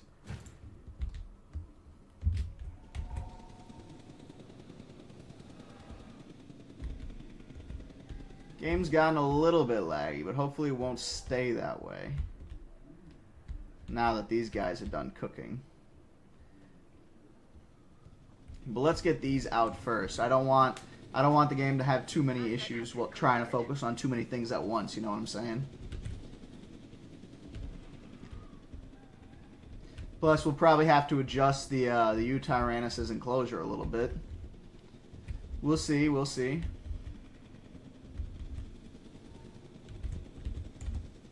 Asset in transit. Asset delivery. How's everybody doing tonight? Well, that's going.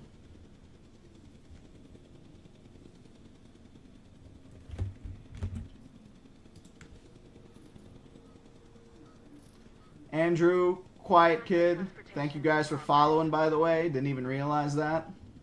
Asset transportation complete.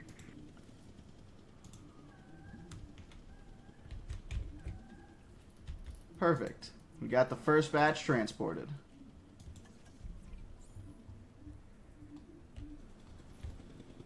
Picking up asset. Yeah, the game's just got a lot going on right now, so it's not entirely sure how to keep itself under control.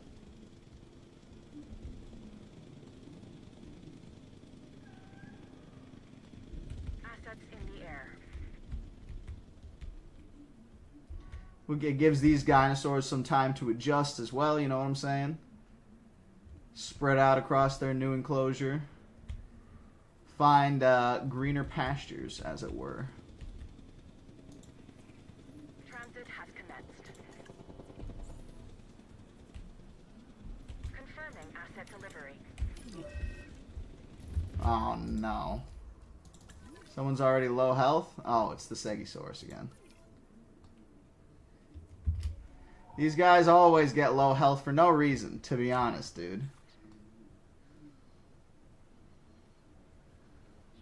They're just slow as hell. Lizard, Stegosaurus, is a nimble, goose-sized dinosaur. Go and eat some food, bro. You're making me look bad out here.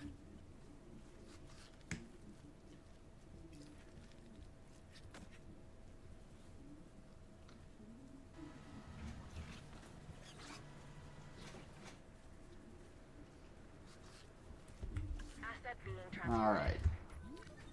Finally. Delivery has been completed. We're almost done with the Uties. Hopefully the frame rate will catch back up once these guys are. Acknowledging asset collection. Who's low health now? Asset delivered. What? I'm so confused. Commencing asset transit. Don't confuse me, game.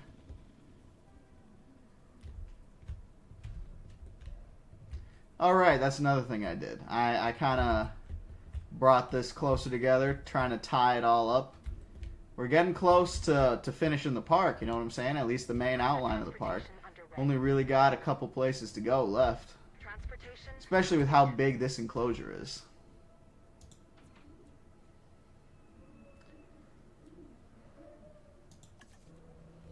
Let's get these guys out while the Tyrannus get adjusted to their enclosure.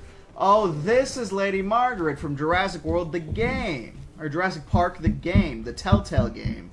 Man, I miss the Telltale game. She had a huge frill and a fairly small face, like this. We're naming her after the named one.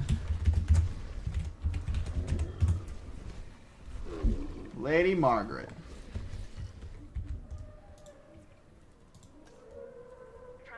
I'm assuming Bakita is probably her kid then. It is. I wonder if she's like a lot smaller than her mom then. I guess I didn't like. It looks like she actually might be quite a bit smaller.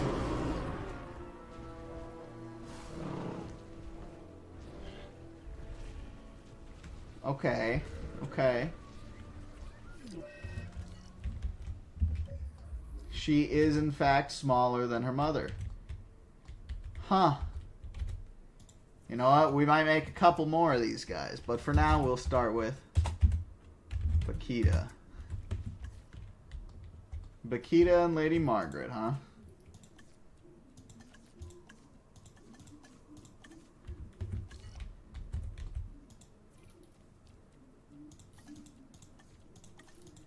Get all these guys released real quick.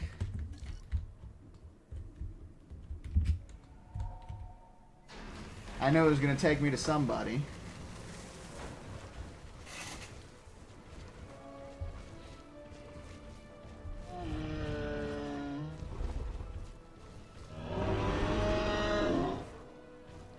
Gotta get these Triceratops out there, boy.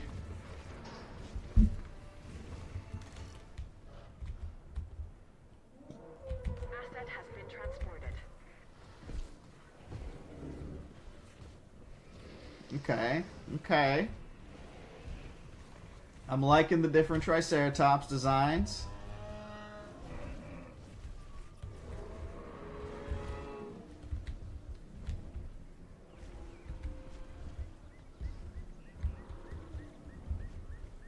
Ooh la la.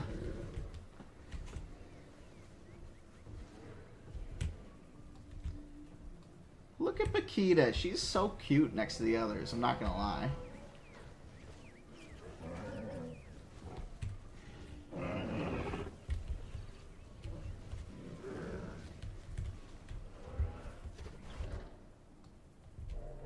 This enclosure has everything that they could need. I'm not even gonna lie.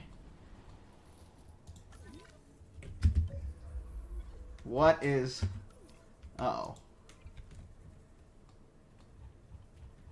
Okay, first things first. You're gonna send them.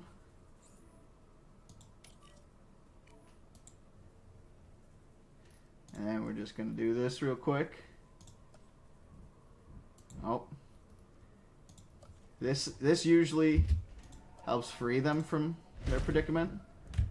You just do that real quick. And he's free now. So you can delete that. Oh, but now he's escaped. Okay, did not expect that.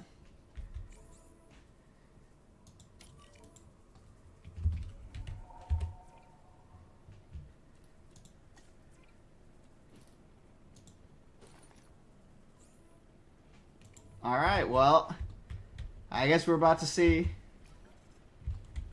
Nope, not what I meant to do.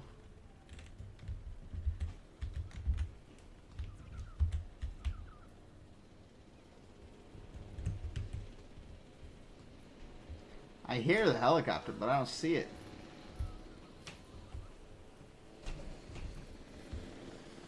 Oh, there it is. Incoming.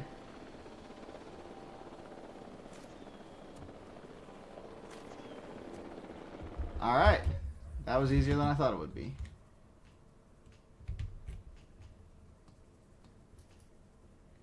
Oh, you're going to take too long, aren't you? Uh...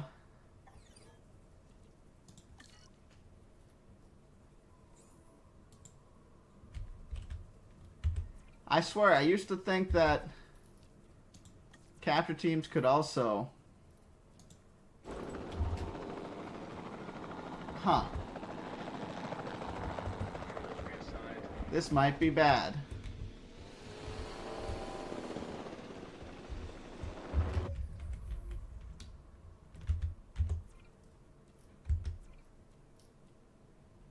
Oh no.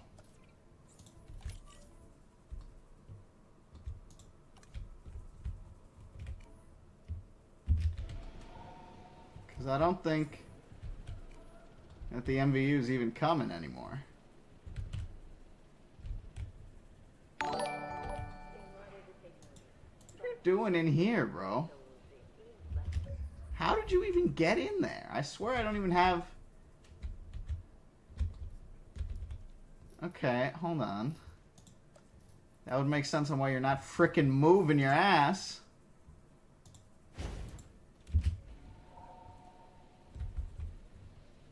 That's so annoying.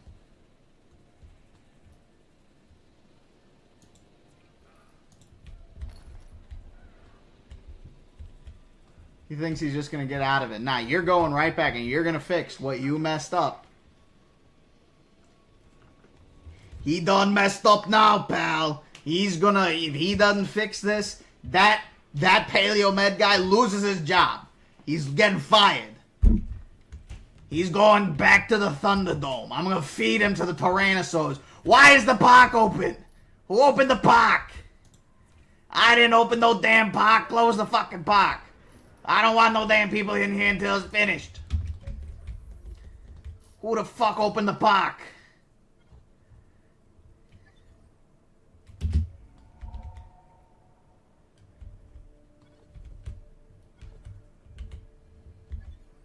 Nah. I don't approve. You can't just open my park like that.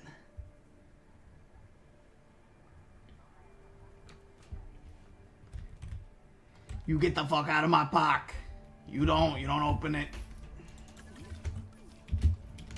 Where's that Thanatos Dracon? You gon' heal that Thanatos Dracon. I'm telling you that right now.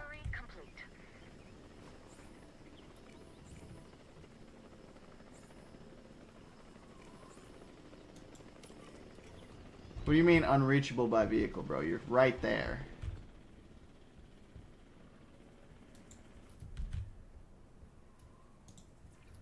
Frickin' Christ. Direct control. I hate this game sometimes.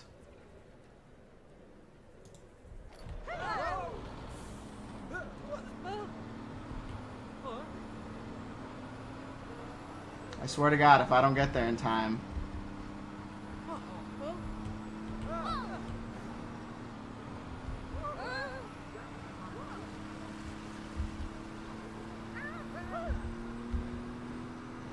Looks pretty reachable to me. Just saying.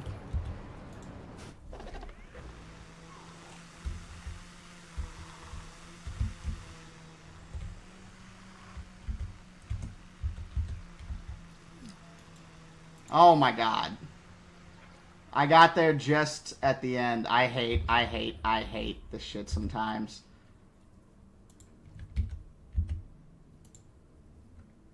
That's so annoying. I've got to make a new Thanatos Dracon now. And just because it got freaking stuck, too. Not even because I did anything to it. It just got stuck. So dumb.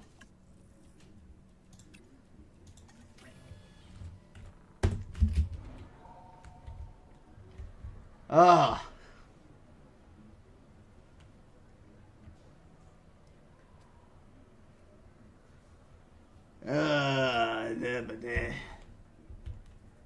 Freaking bullshit is what it is. Y'all get to be released. Go on. Get out of here. Get out. Get.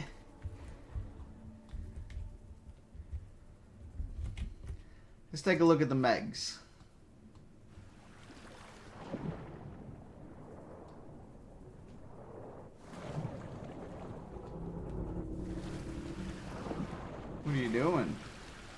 It's like brushing up against the side of the fountain.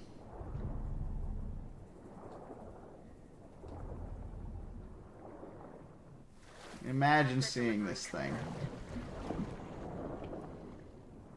Let alone 6 of them. Whoa, why is it freeze? I was gonna say. This one also looks stuck. Why are you stuck? What are you stuck on even? That's a little annoying.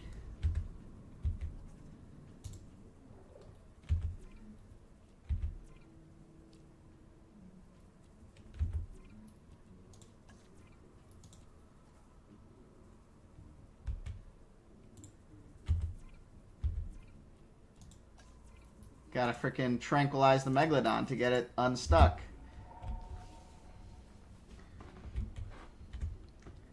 And it's not. I would be less upset if it was, you know, stuck on something, but it's not even stuck on anything.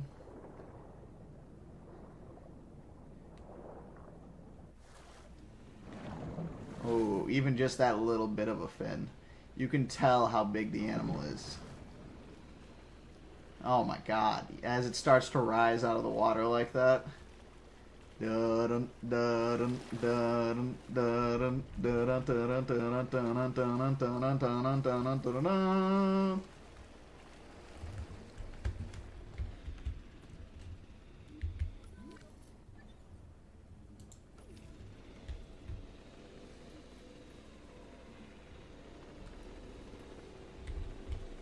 actually moving yet? No, you ain't. No, you ain't. Once he moves, we'll just transport him again real quick. Asset collection request received. And there we go. We're gonna he'll be fine. All right, let's go check on those Utyrannus. See how they're holding up in their enclosure. Oh, gorgeous dinosaurs too. Oh, and they're perfect. They're absolutely perfect. Awesome, awesome. Love to see that. All right, all right. Well, if they're good, then that means we can move on to the next. Let's see here. Asset being transported. We're going to swap to carnivore this time. We don't have Albertosaurus yet. We're running out of Tyrannosaurus to do. I think it's just Albertosaurus and Proceratosaurus now. Albertosaurus. Oh, Morris. But Morris is something we'll do. We'll put Proceratosaurus somewhere else too. So we'll just make an enclosure for Albertosaurus real quick. Random.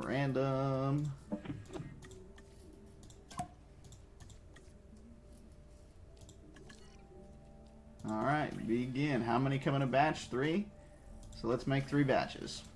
We'll see how many survive from those 3 batches.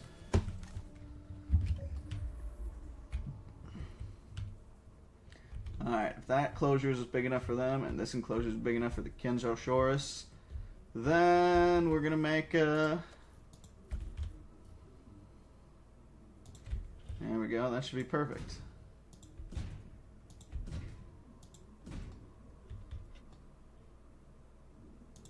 Boom.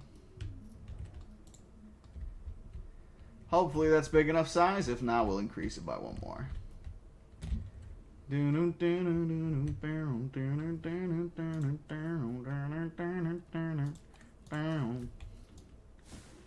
Alright, clear out this forest real quick.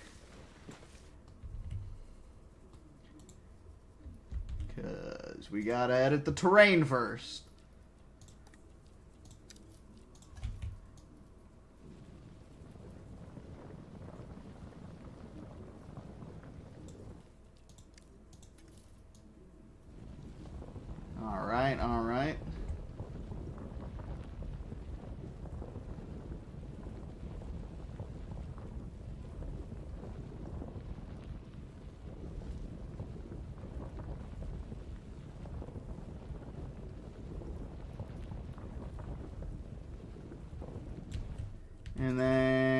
just gotta smooth it on out.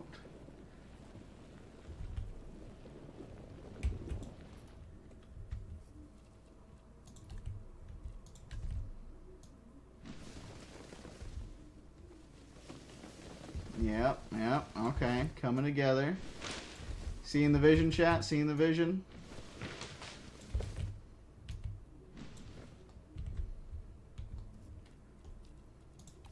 I hope y'all are seeing the vision, I'm just saying. Be a little disappointed if you didn't. Get one tendril going off this way, one tendril going off this way. Fill in the blanks a bit. Bada bing, bada boom. Maybe that's a little too much water.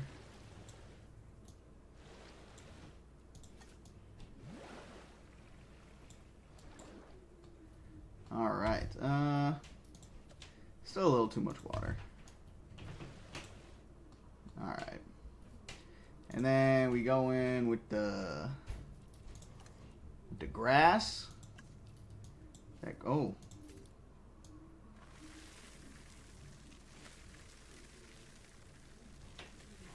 I think this is all they need. We should be good after this. Might edit the terrain a little bit more. Hold on. Let's make it a little bumpier. Not just one solid shape, huh?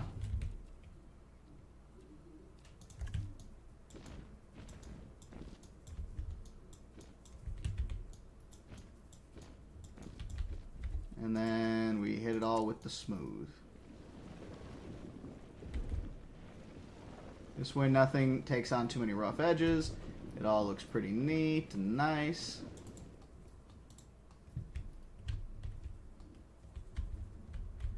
But there's still some variety, you know what I'm saying? It's not just a flat little expanse here anymore. Alright, we'll let that cook for a bit. Let's come back over here. We'll do Chimerosaurs last, but let's get these guys out real quick. These beautiful Parasaurolophus.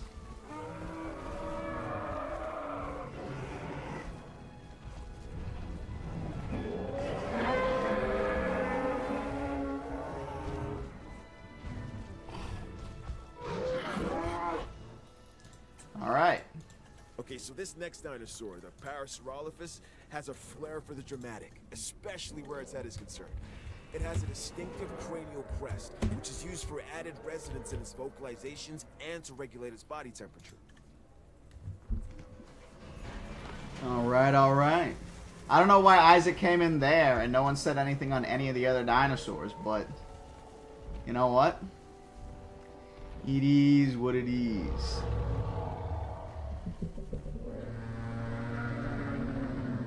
Got our Chimerosaurus out now too.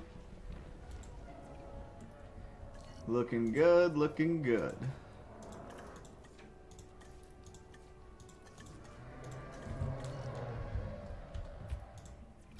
And then we'll do the same over here.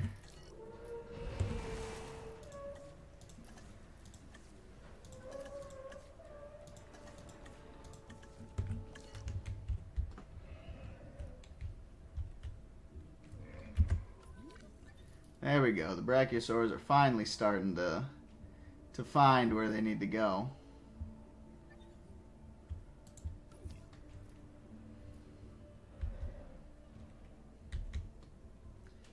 Got our neat little observation platform just watching the valley down below, right next to the monorails.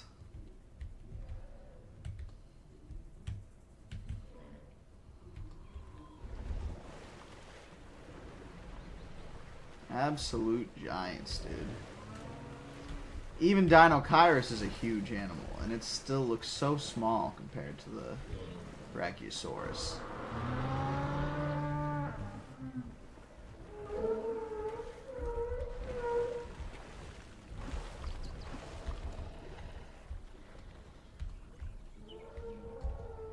Let those Chimerosaurs disperse a bit. Parasaurolophus are starting to come out too. Yeah, because this is a huge enclosure, right? Like, it goes all down here and everything. And everybody's sticking over here in one little clumped up area. Like, ayo. I get it. This place is nice, but what are y'all doing over here, man? Get out of here.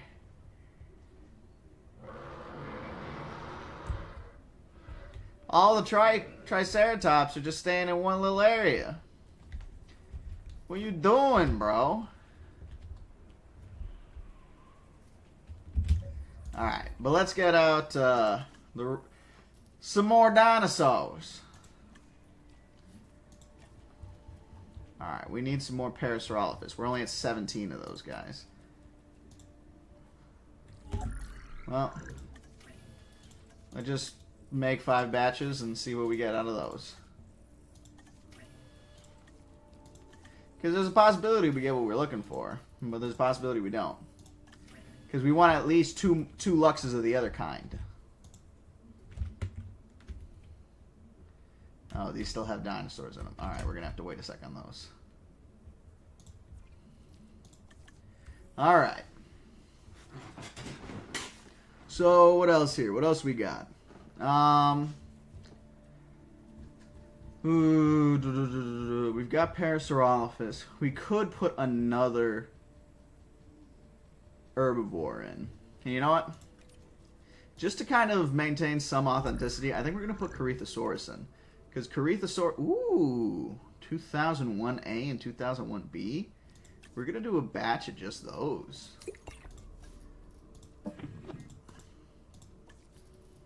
Sorry, I didn't even know that there was one of those for these guys. But Corythosaurus and Parasaurolophus actually lived at the same time as each other. So it'd actually be, it's actually kind of cool here that I think I'm going to put them both in the same enclosure.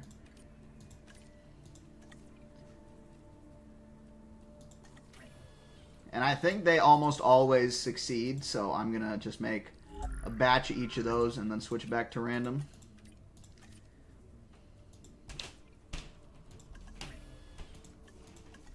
And we'll see how many of them there are afterwards. Alright, so Corythosaurus being made there. Let's see. So we're going to have 20 of those by the end. We know we want at least one more Brachiosaurus. I want one of these body variants, though. You know what? Let's do 2 more batches of Brachiosaurus with that body variant. Alright, and then, let's see. You know, we've only got 12 Dinochiris. I suppose we could use a couple more. Let's make 2 more batches of them. And then Ankylosaurs are the only other things that can be in here. But Ankylosaurus will go in the same enclosure as Ankylodocus. So we'll have to put a different Ankylosaur in here. I'm not going to put Minmi in here because Minmi will go with a bunch of the other small creatures. Sauropods. Okay, Polacanthus isn't bad. Sauropelta isn't bad.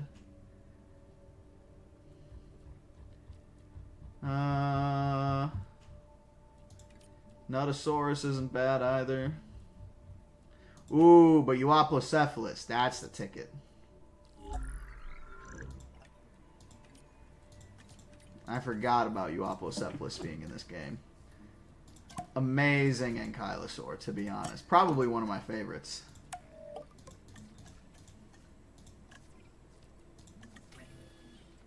Alright.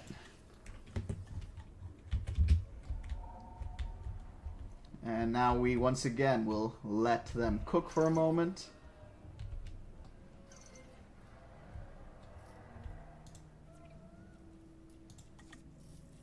Alright, we've only got one good Albertosaurus so far.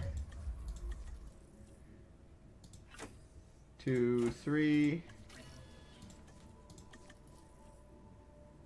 Ooh, blank. That's a completely fired batch.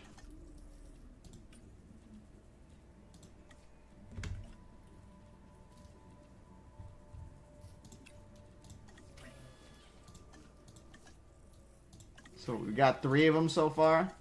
I want at least 6.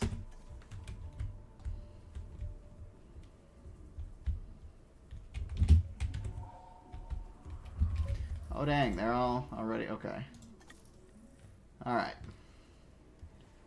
Man, there's a lot of 2022 Bs, but not a lot of 2022 As.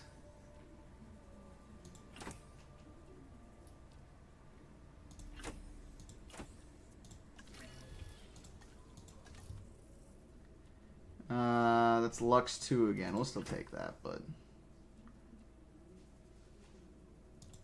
There's a 2022A. So what, we're attaching 4, 6. What do we don't have a Gambia yet. Ah, there we go. 1 Lux 1 so far.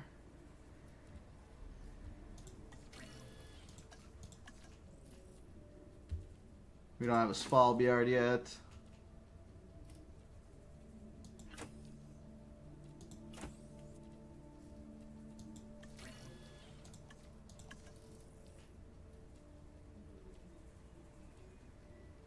$1993, there's 1. Oh, and we don't have a Yukon yet either. Okay.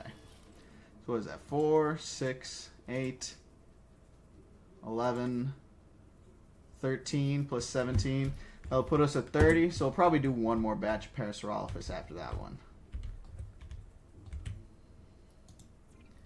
I know it's a lot of dinosaurs, folks, but... Alright, we're going to get these guys set up to be made, and then I'm going to take a break here again.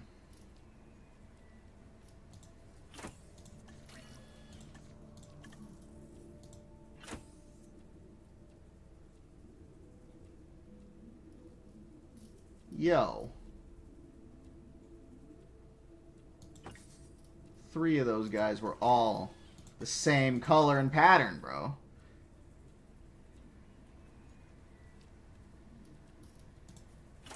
We don't need any more of those. Alright, we might make 1 more batch of those too, to be honest. Both of those work for me. And you know what? Both of those work for me too.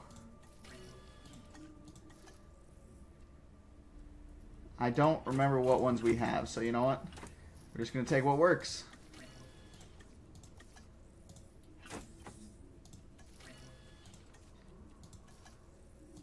We're going to wait to release the Euoplocephalus, though. Alright. We're going to let that cook, and I'm going to take a pause here real quick, folks. Be right back. Ooh. Had to get out of that mask for a sec. Yeebus.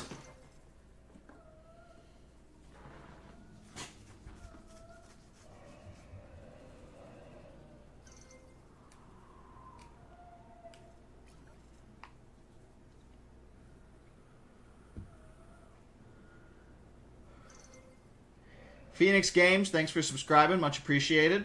I didn't see that until right now. That's my bad.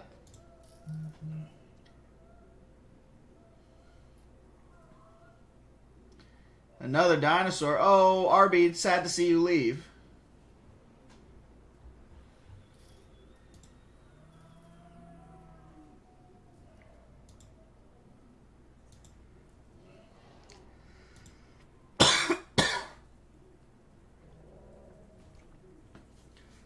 Alright, let's end the poll and see what you guys said. Which of these dinosaurs has only a single specimen attributed to it? Giraffatitan was not the correct answer.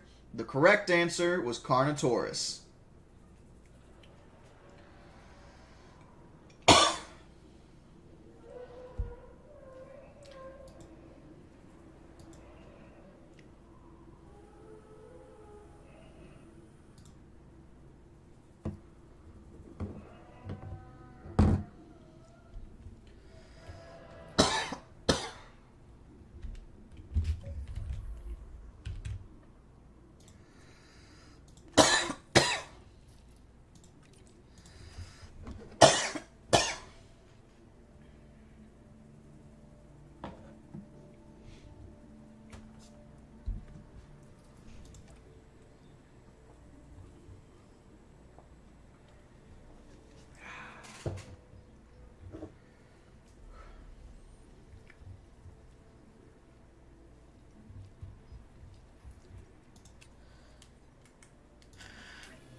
Just so you guys know what I'm doing right now, I'm putting in some Dryosaurus to get into this park right now too.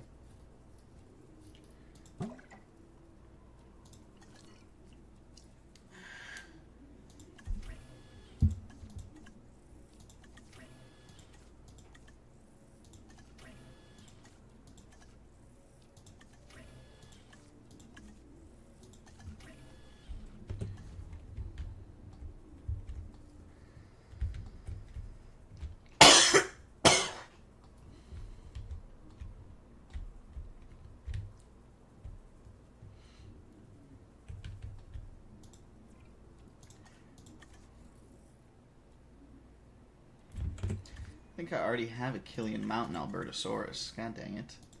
Oh, there's a Yukon River one, though. I don't think we had one of those yet. And a Gambia River Basin, Champlain Valley. We might have a Champlain Valley, but...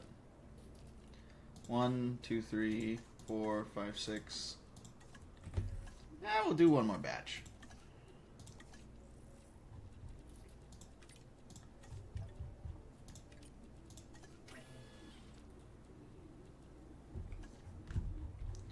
Okay, so we got those Albertosaurus still cooking.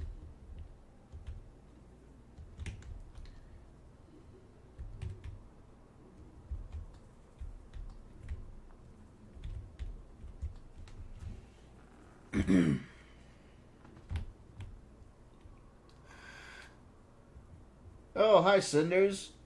Feel like I don't see you in here that much these days. Nice to see you.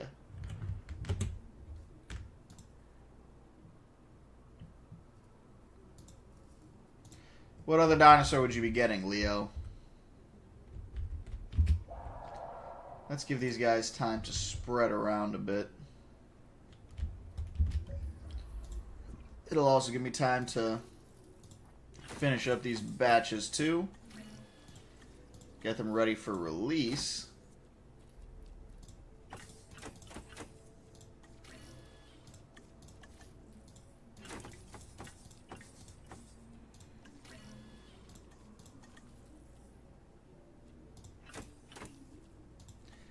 God dang. Not many of these Gallimimus came out well. Just trying to fill in some gaps for Gallimimus, and we didn't get many. I want there to be more Gallimimus than Parasaurolophus, so we're going to have to add a few more.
These dinos go on marching out. Hurrah, hurrah.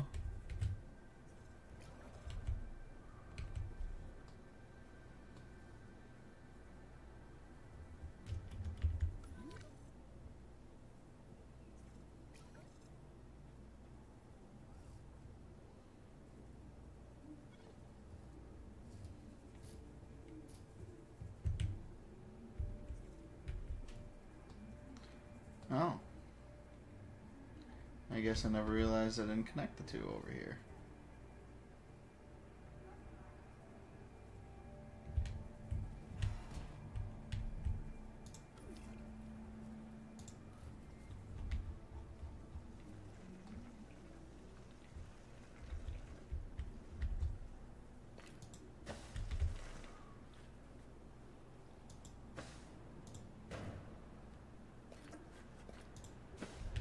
There we go.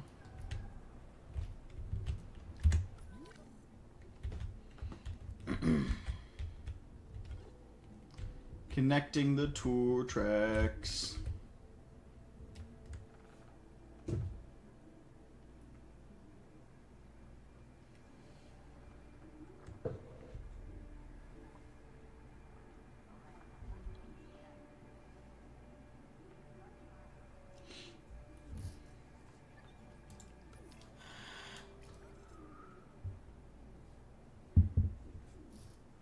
I know my park is closed, but there's still somehow guests here.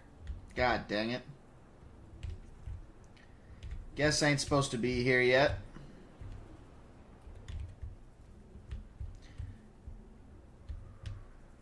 Alright, alright. Let's see what we got here. I'll be back here in just a moment, folks.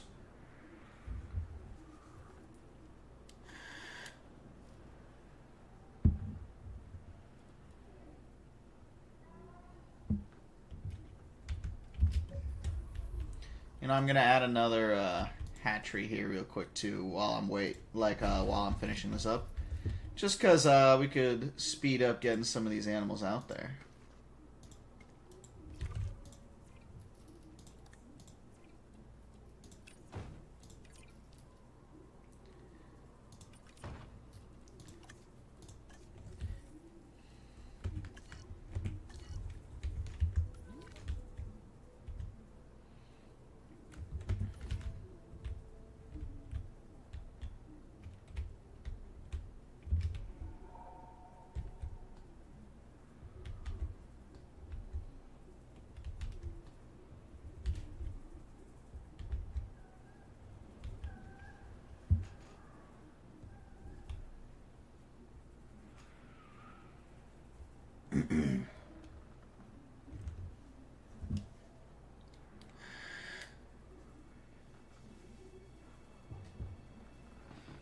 The Indominus Rex is a lot stronger than the V-Rex, or not stronger, smarter than the V-Rex, but the V-Rex is a lot stronger than Indominus Rex, so it really depends, to be honest.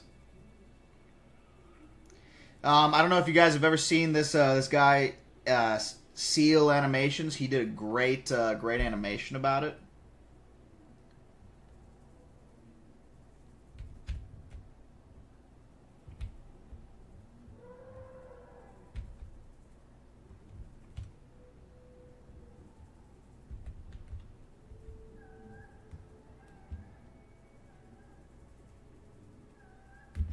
Seal Animations.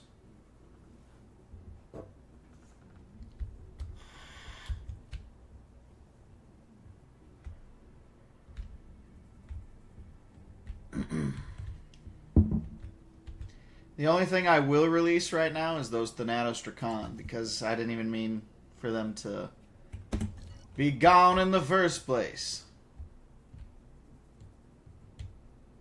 For that one to die randomly.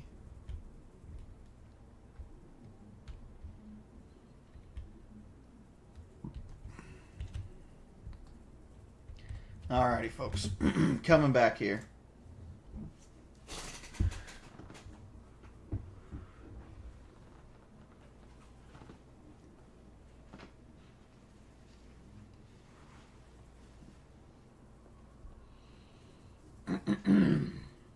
Live scene, and boom, we're back in. All right. Oh, not what I... God dang it. It just zapped me back here.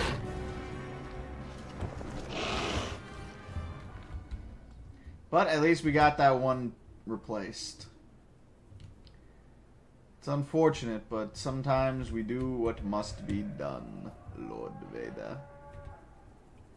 Do what must be done, Lord Vader.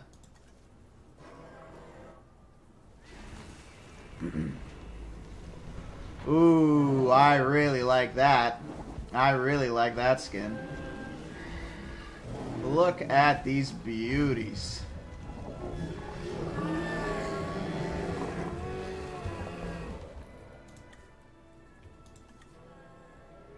I want to get the other ones released This too. dinosaur, the Carcharodontosaurus is a duck-billed animal that looks like it's wearing a helmet. I mean, check that thing out. I wouldn't want to butt heads with it. God dang it. Ooh, beautiful. Beautiful. Alright.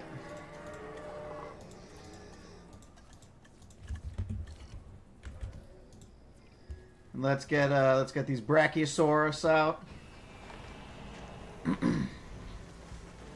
Absolute giants.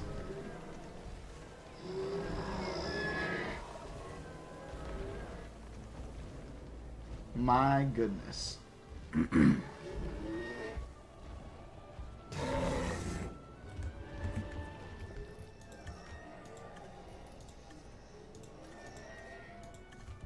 We'll release those 4 from there. We don't want to release the Euoplocephalus yet.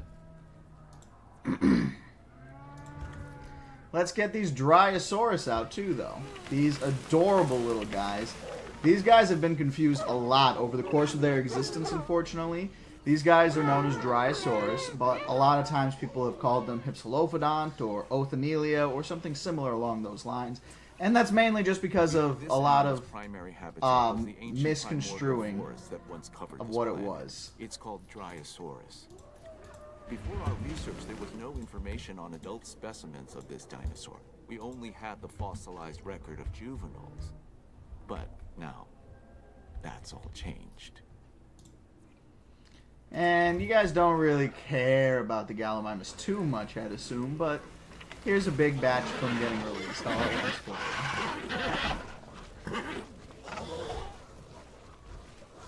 you.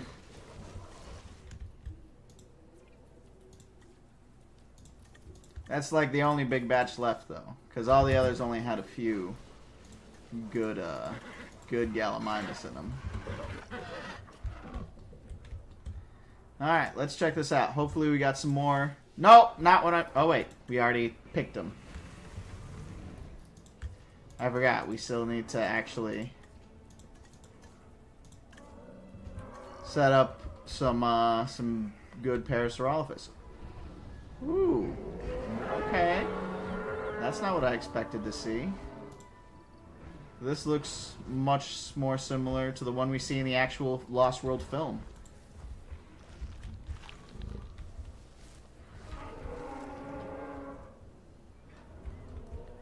Alright, alright.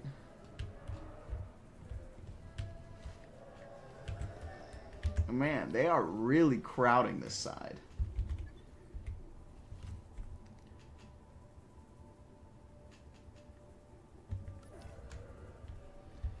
There's a way to, like, move animals. I remember that. Hold on. We're going to try it out.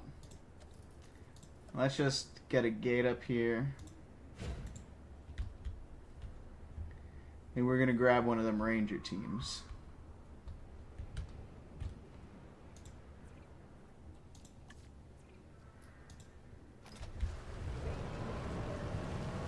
We're going on a drive through the park real quick.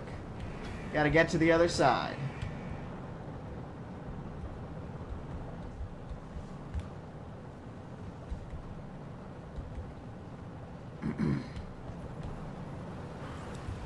Oh my goodness, I don't know what happened there.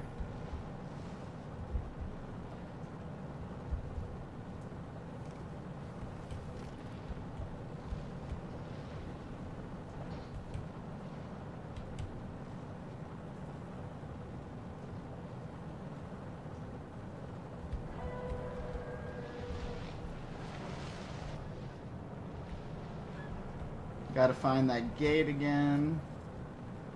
There it is.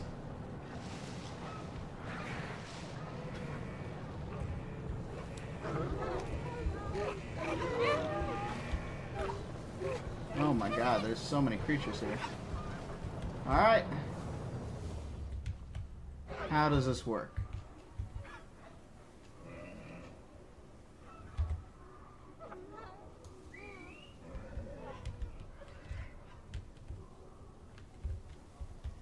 Yeah, go, go, go.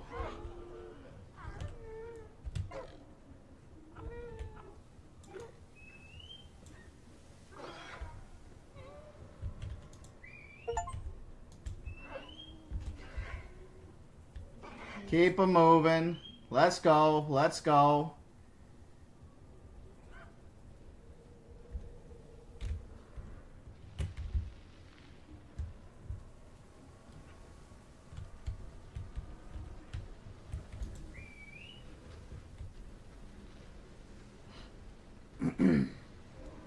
Look at this absolute herd.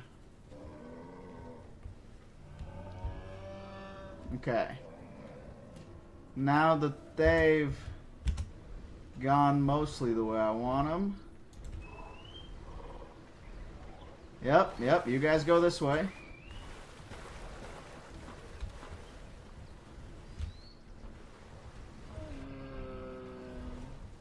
You guys can go this way too.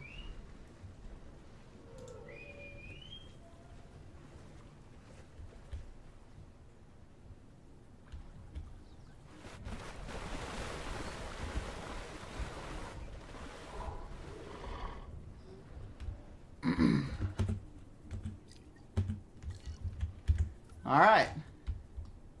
We got a big ass herd moving now. So hopefully they spread out a little bit more and stop staying in one little spot.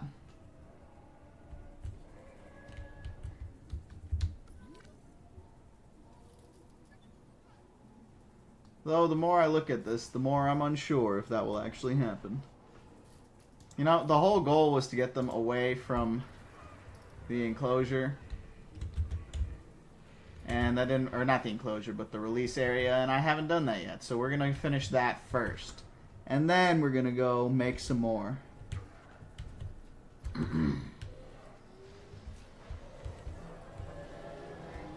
Those can stay doing what they're doing, but the rest of you, come on. Come on. Move it or lose it.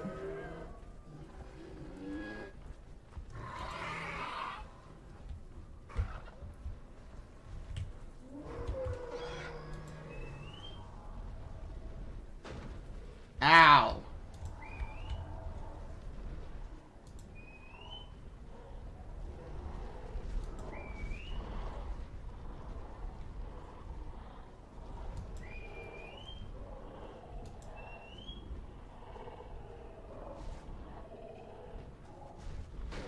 Ow.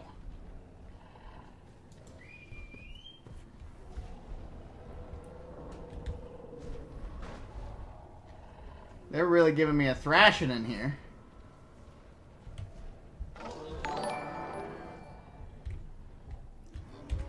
No, I'm stuck.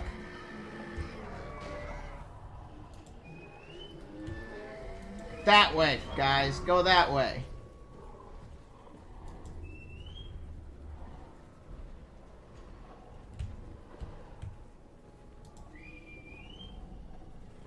They can't go up the cliff, huh?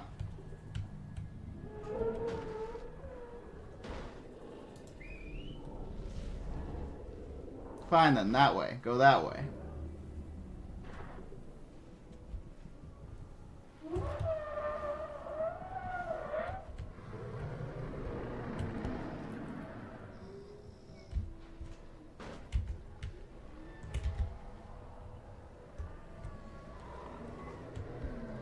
We're almost there. Almost there. Come on. That way, guys. Move it or lose it. Don't trample me.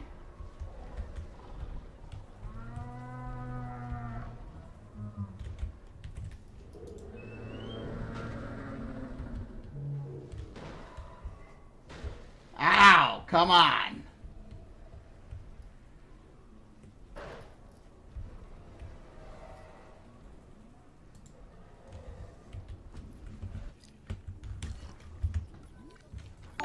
All right. Now we got them actually moving. Getting them out of there. Hold on, I heard 2 notifications. Natasha Humbard, B-Star, thank you guys for subscribing on YouTube. Much appreciated. Let's check Twitch real quick while we're at it, too. There's Xenosaurus and Brachiosaurus. Be a cool addition, I'm not going to lie. Alright. Well, not exactly as far as I wanted them to travel necessarily, but it got them out of the area. So we'll let them disperse a little more naturally from there.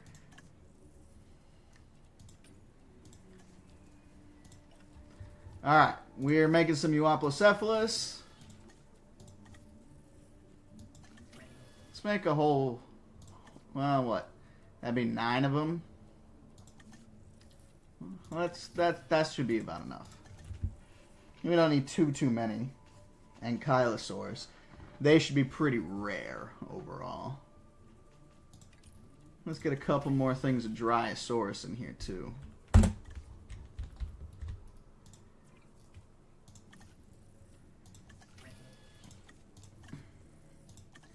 Gotta have a good amount of Dryosaurus.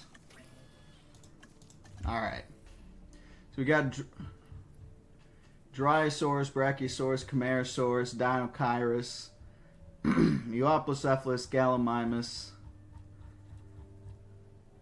Parasaurolophus, Triceratops, Stegoceratops, and Spinoceratops. We need a few more Stegoceratops. Maybe just one more batch. And we'll do one more batch of Spinoceratops too.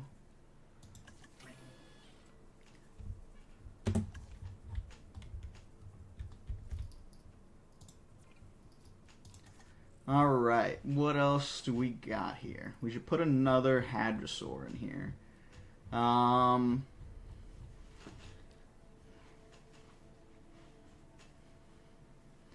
Let's see, another Hadrosaur. You know, I want to put some Iguanodon in here. I think those would be a lot of fun.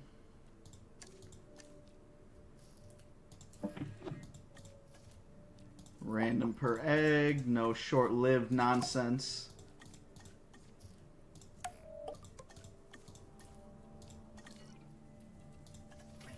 Alright, get some Iguanodon out here. I know these guys fail half their batches, so we're going to do 2 full things of these. And see how we're sitting after that. I know we just put some Corythosaurs in here, but Iguanodons are a lot different than both Corythosaur and Parasaurolophus. So it'd be interesting to see them in here. Especially considering we've got 2 different versions of them, so it'd almost be like we're putting 2 different dinosaurs in here. What just happened?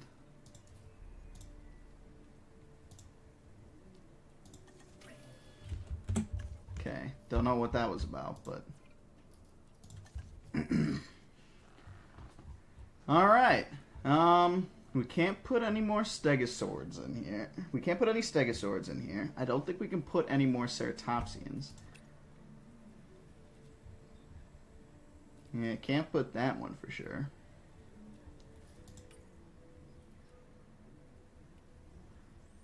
Yeah, the sauropods don't like each other for the most part, which sucks.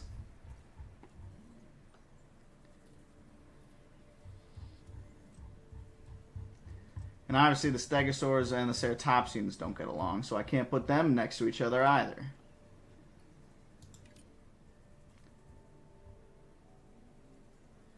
Yep, alright, alright. We could probably put a Pachycephalosaurid.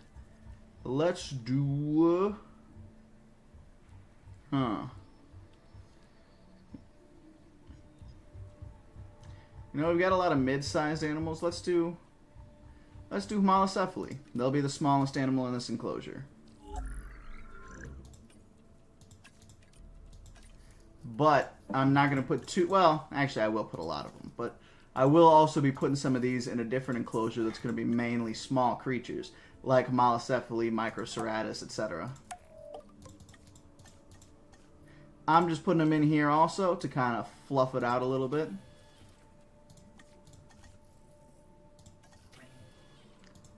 We can put just 1 load in here basically. We'll do 4 batches. And then that should probably be it for this enclosure, huh? Yeah, I think it will be. I think it will be.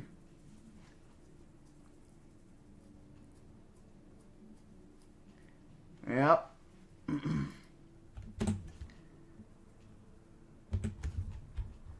There'll be plenty of dinosaurs.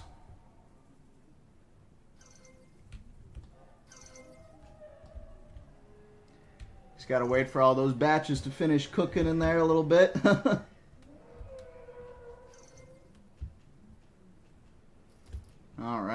go.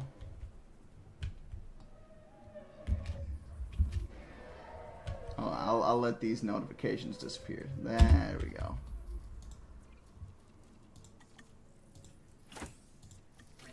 Screw it. We're just gonna accept them all. Accept all the Euoplocephalus. As long as they don't got a red, we'll take them.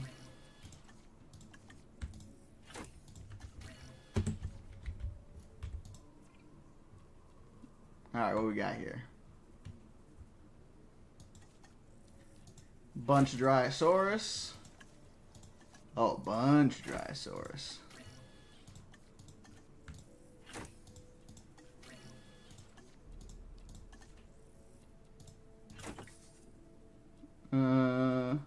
Well, as long as they're different from each other, that's all that matters. Yep, it works for me. Alright. And it's the... Oh my god, bro, with these Iguanodon. Discard the whole thing.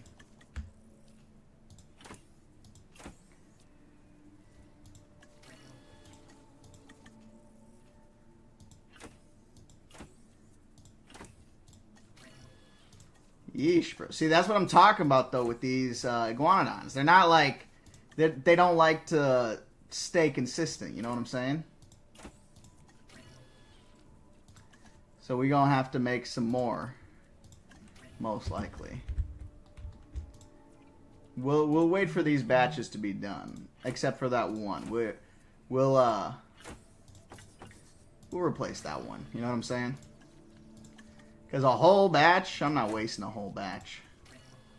We got to get back in there and add some new ones in.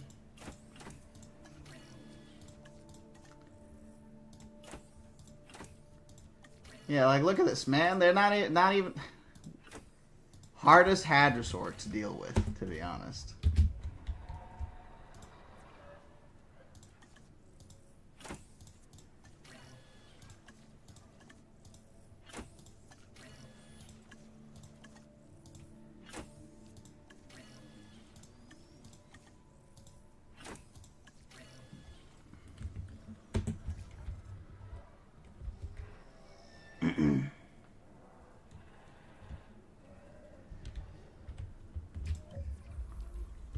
Come on, lucky dice.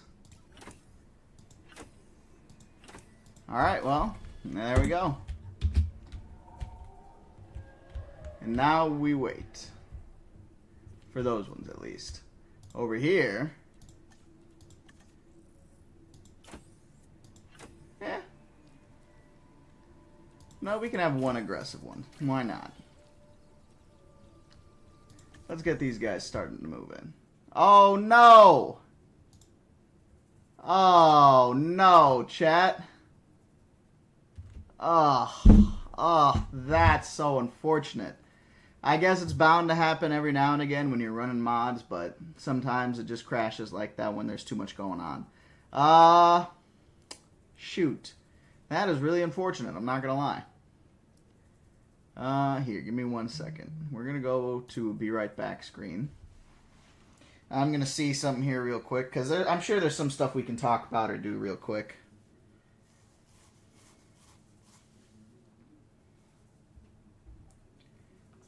Well, Boris, I'm glad that your experience is not toxicity. Most of my community seems to be pretty kind, and I'm glad to hear that they've been, you know, fairly nice to you overall.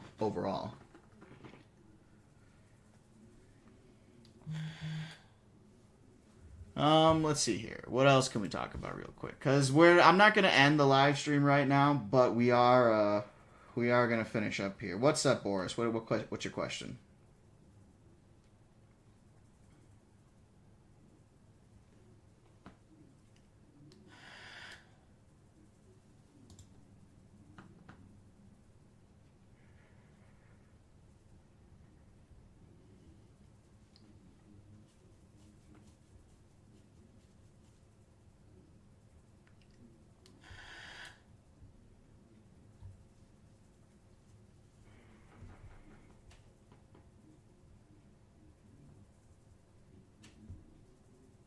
I don't know why you're asking me, Nicholas. You can do whatever you want with your stories. Like, Just because I think one thing doesn't mean you have to think the same thing as me. You are more than welcome to make your situation.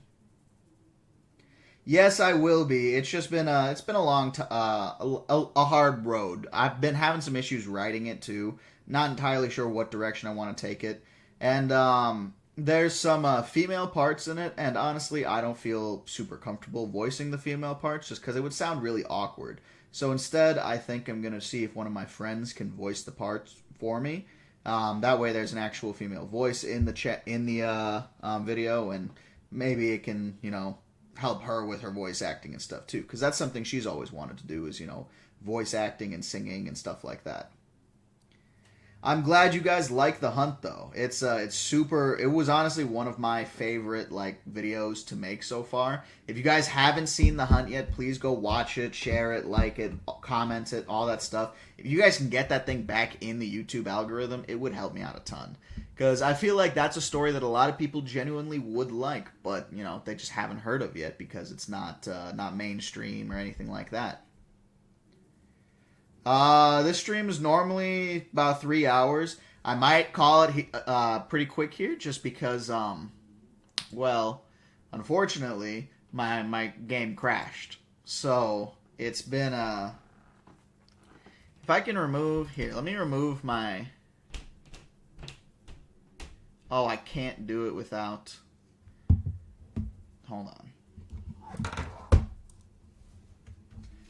Hold on a second here. No, but I don't want to do it that way. I'll have to just create a second one at a different point. Because I was thinking about doing something to where you guys would still be able to see the screen when I go off like this, just so that way I can just take the mask off, but you guys could still see me playing and whatnot. Yes, I will do more horror stories like The Hunt. I'm glad you liked it. I promise I will. But, unfortunately...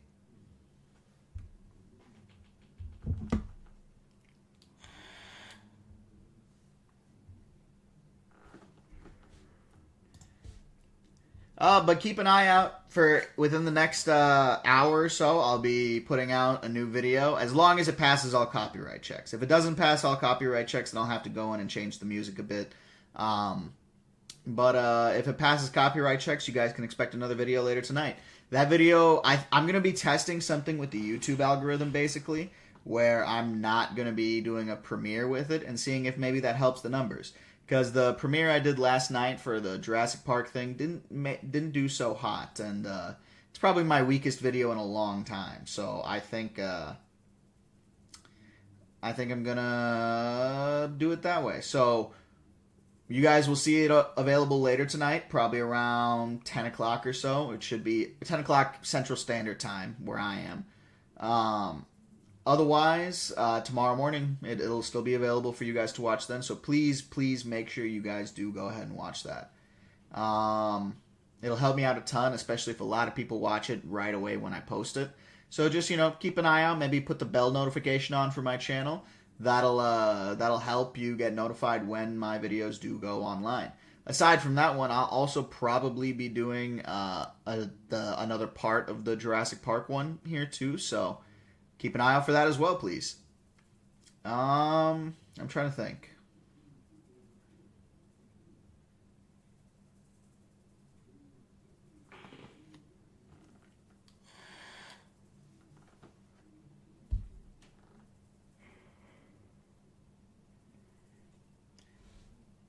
Yeah, I think that's probably going to be it for us tonight, folks. I don't really have much else to say. I'll be having another stream tomorrow night. It looks like we'll be playing Fallout 4. We haven't played Helldivers in a couple weeks, so I might just play that off stream a little bit. But I hope you guys all enjoyed the stream tonight. Thank you guys all for hopping in and watching, and so sorry that the game crashed there last second. I was hoping to get another few minutes of content out, but unfortunately it just it wasn't meant to be. But either way, thank you all very, very much for tuning in. Once again, just remember to be good people, drink some water, and have a fantastic day, and I'll see you guys in the next one. Thank you all.